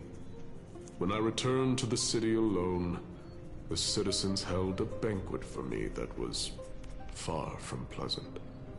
I felt as though I was still on the battlefield, and the person who had returned was nothing but an empty shell. It was late into the night by the time the banquet ended. My head still reeling, I returned alone to the barracks. On the way back, I encountered someone. It was a crazed scholar looking at the night sky and muttering to himself by the side of the road. Although I tripped over him and fell, I wasn't angry in the slightest. And maybe because I saw myself in him, I inexplicably asked him a question.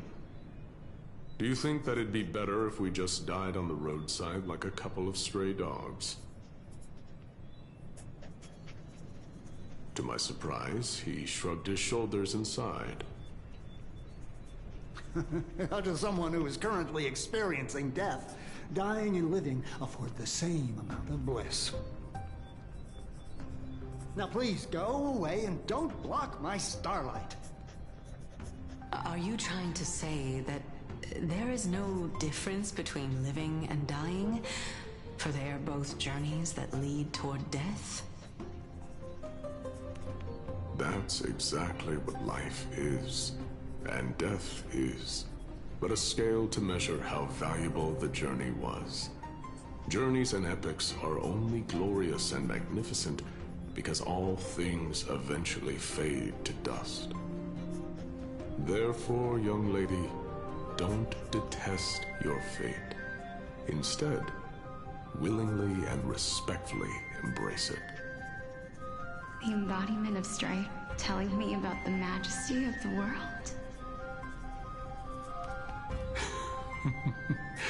Indeed. I believe that when the fated moment eventually arrives, you will be able to understand my words. It is time for me to knock on death's door. I will set up a long table at the end of the road and humbly await your arrival. When that moment finally comes, let us drink and be merry then.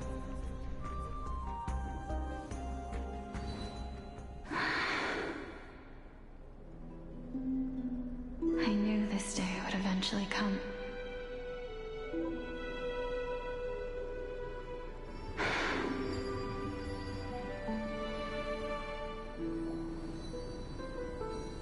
Are the both of you ready? Elixia. I'm here.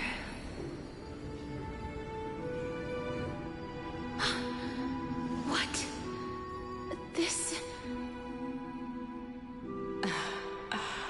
This is quite interesting indeed. Is this...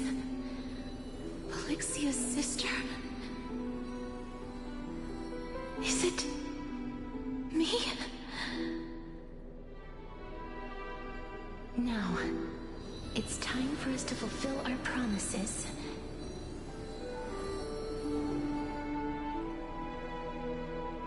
Are you afraid?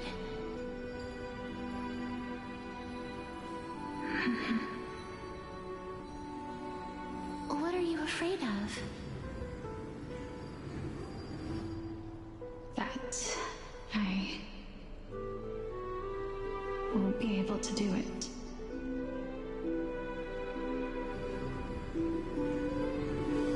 You shall wither, and through that, the dead will sprout again from the remains, and be reborn with the dead flame. As foretold in the prophecy, and according to our vows, once it all ends, we must face our fated moment head-on. Even if it was prophesized, do we have no say in the matter? It's so unfair. Why are we the only ones who are forced into mutual destruction? Let me do it, sister. Let me be death's sacrifice. I was never long for this world anyway. But you're different. I was the one who wasted your life after all.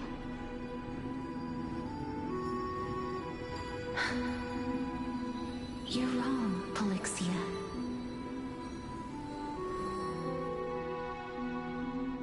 I don't think that my life was wasted. Just the opposite. When I finally arrived at this destination and looked back at the journey I took, I discovered that flowers had long since bloomed along the path I walked. It was you who sowed the seeds for this sea of flowers, one that is more beautiful than the promised land at the end of the world. Besides, I have lived a fulfilling life. Even though I was fated for sacrifice, none of the things that I've experienced will dissipate.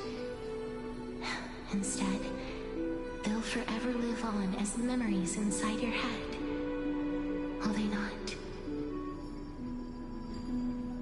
How could my memories of you ever compare to the actual you? Well then, tell me. exactly are we?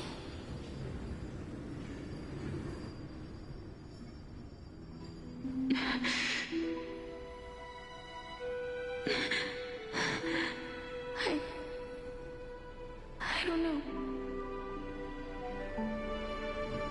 I don't know either.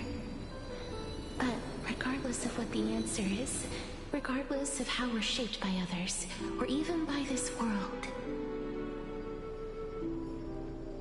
ever since we were born, the fact that we existed was predestined, and nothing could erase it. This is why I will always, always be by your side.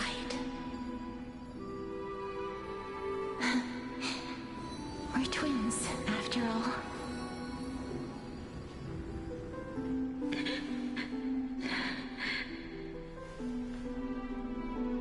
All right, my dear Polixia.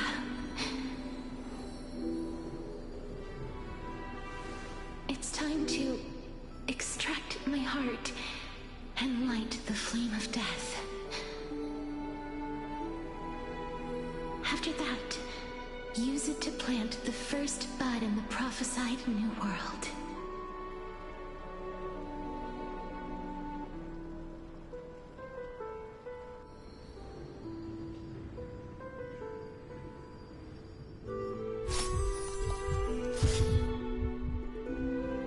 If I imparted my knowledge of the art of alchemy to you, would you use it to resurrect someone you loved?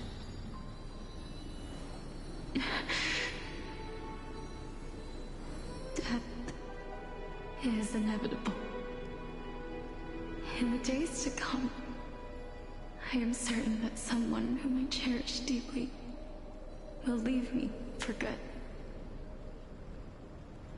If such a mighty power really existed, I think I would use it without hesitation. Even now, my answer remains the same. This is why, sister, I promise you, in the prophesied new world, I shall plant the first bud on your behalf. Go now. Return to the Ocean God's treasured pearl, our hometown. I shall open wide the entrance to the Netherrealm and grant you a second life. The living beings on this earth shall respond to my call and lead you to the sacred daylight. Remember, do not look back on the land of the dead, and do not stop moving. In the new world promised by the prophecy, march toward your new life. As for the price of our equivalent exchange, let me be the one to pay it.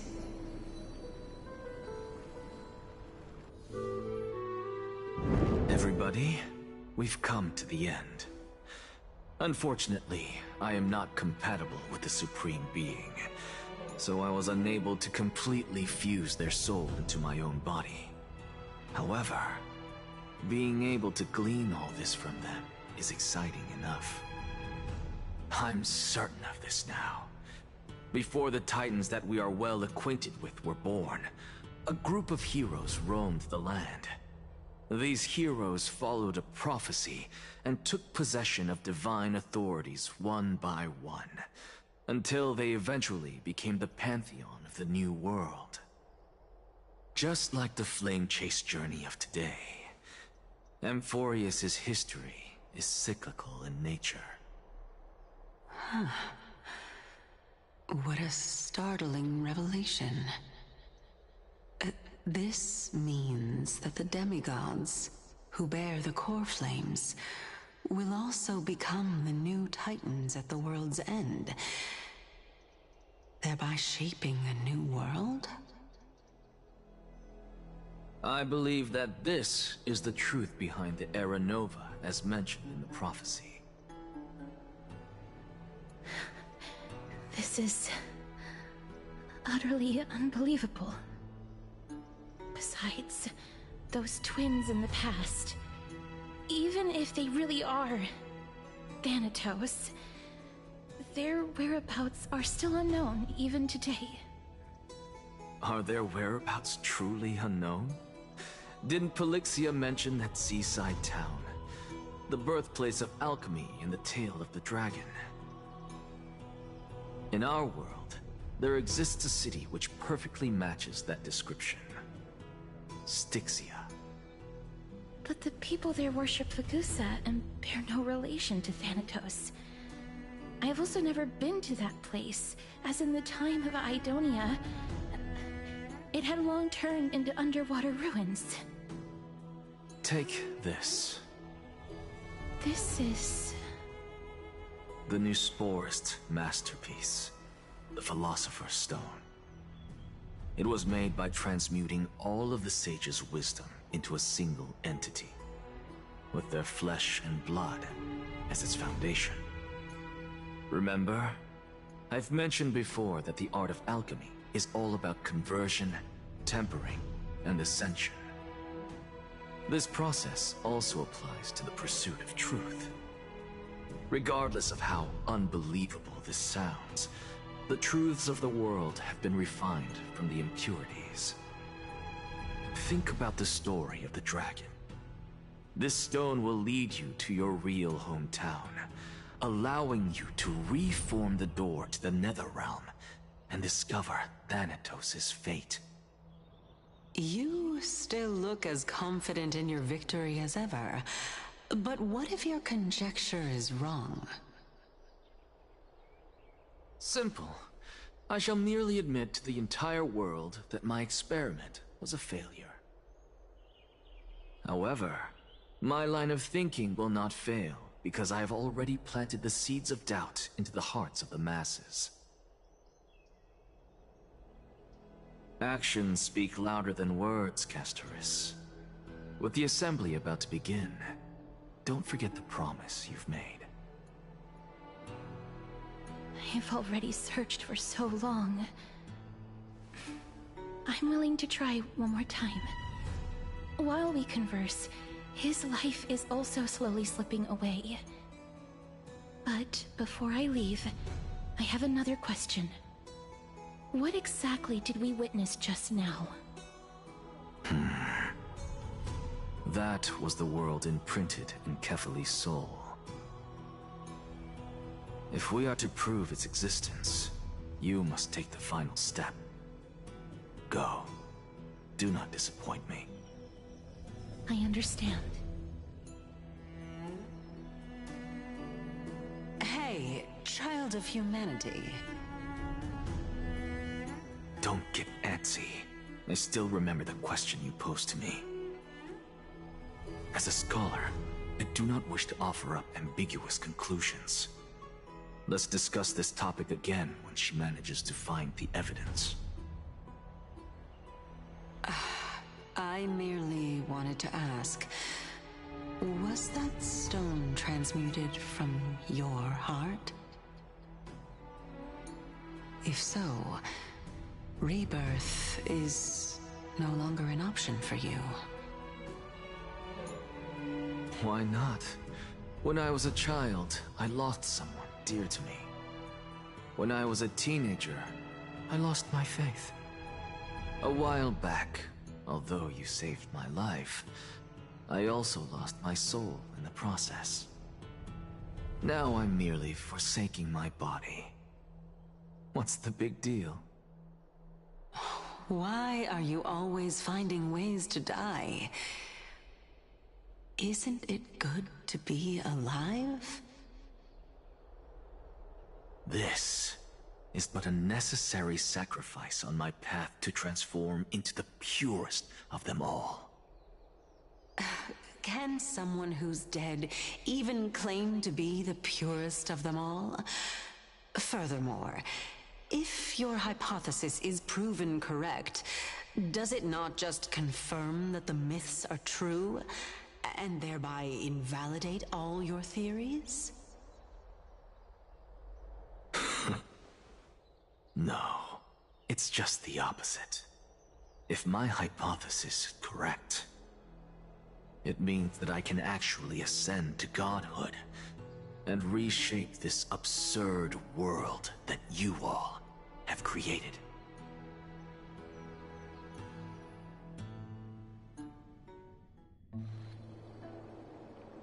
That's a lot to take in at once.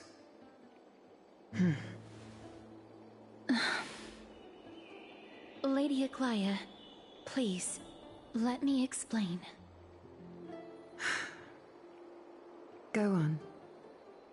You know that the core flame of death has always been the greatest unknown regarding the Era Nova, which is why both you and Kindness desire to gain the power to control that core flame in the approaching Citizens' Assembly. Professor Anaxa has come to a consensus with Kindness. They want to suspend the trial once Thanatos' core flame is reclaimed, hoping thus to eradicate death from this world.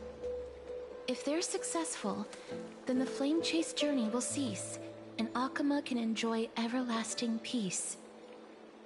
But I know this runs counter to your wishes. So long as we do not usher in Era Nova, the Black Tide will never be eradicated.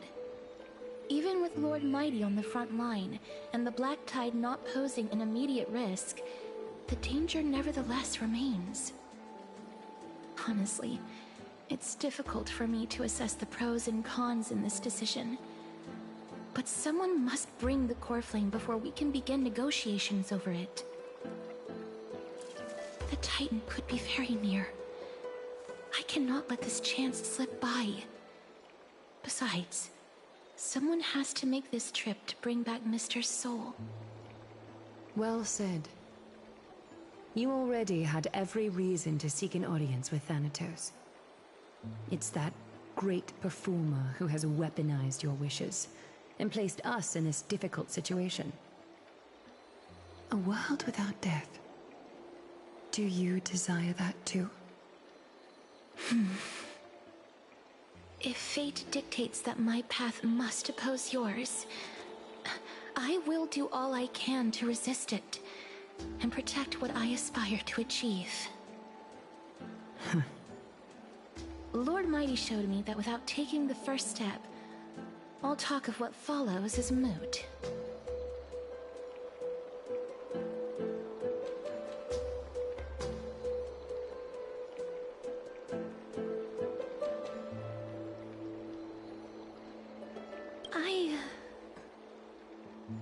I have always hoped to hear you speak your mind, Cass.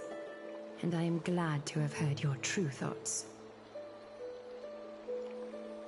Styxia. I visited that place in the past. Though it is now an island surrounded by the river of Souls Torrents, it's not hard to see its former splendor. Go. I will not stand in your way. As for you, you are someone who has cheated death. I believe you have more than enough reason to make the trip with Casterus and meet the god of death himself. Casterus, I too look forward to your journey. I wonder what kinds of new interpretations your completed story will bring to the Flame Chase journey. Thank you, Lady Aglaya.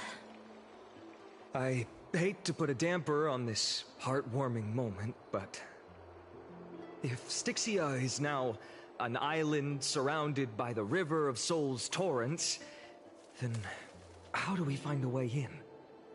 Lady Trebe is probably... The answer is quite simple. In the Mids, Zagreus once made the domain of the dead their treasure vault. That is to say, they could enter and leave the Netherrealm as they pleased. And if they could do that, then it follows that the demigod who inherited their divinity must be capable of the same. I'll see you at Marmorial Palace at Action Hour tomorrow. Cypher shall be your guide to finding that ancient city.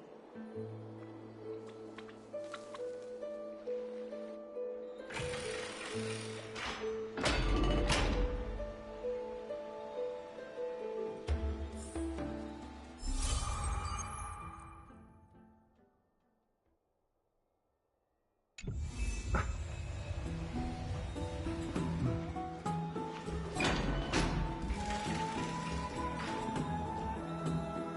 friend!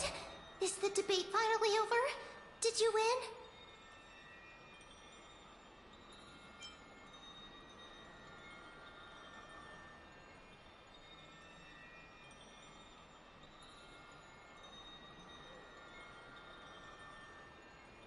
Oh, that means victory is around the corner. Well, moving on. I was hard at work even while you were at the debate. I borrowed a mountain of books from Cass to see if I could find a way to solve your problem. Let's see. I still have only 32 books to go. Really? Oh, that's fantastic news. I knew it. Hard work always pays off. Especially if you're as diligent as Ma'am. I feel like a huge burden has finally been lifted off my shoulders. Why are my eyelids so heavy all of a sudden?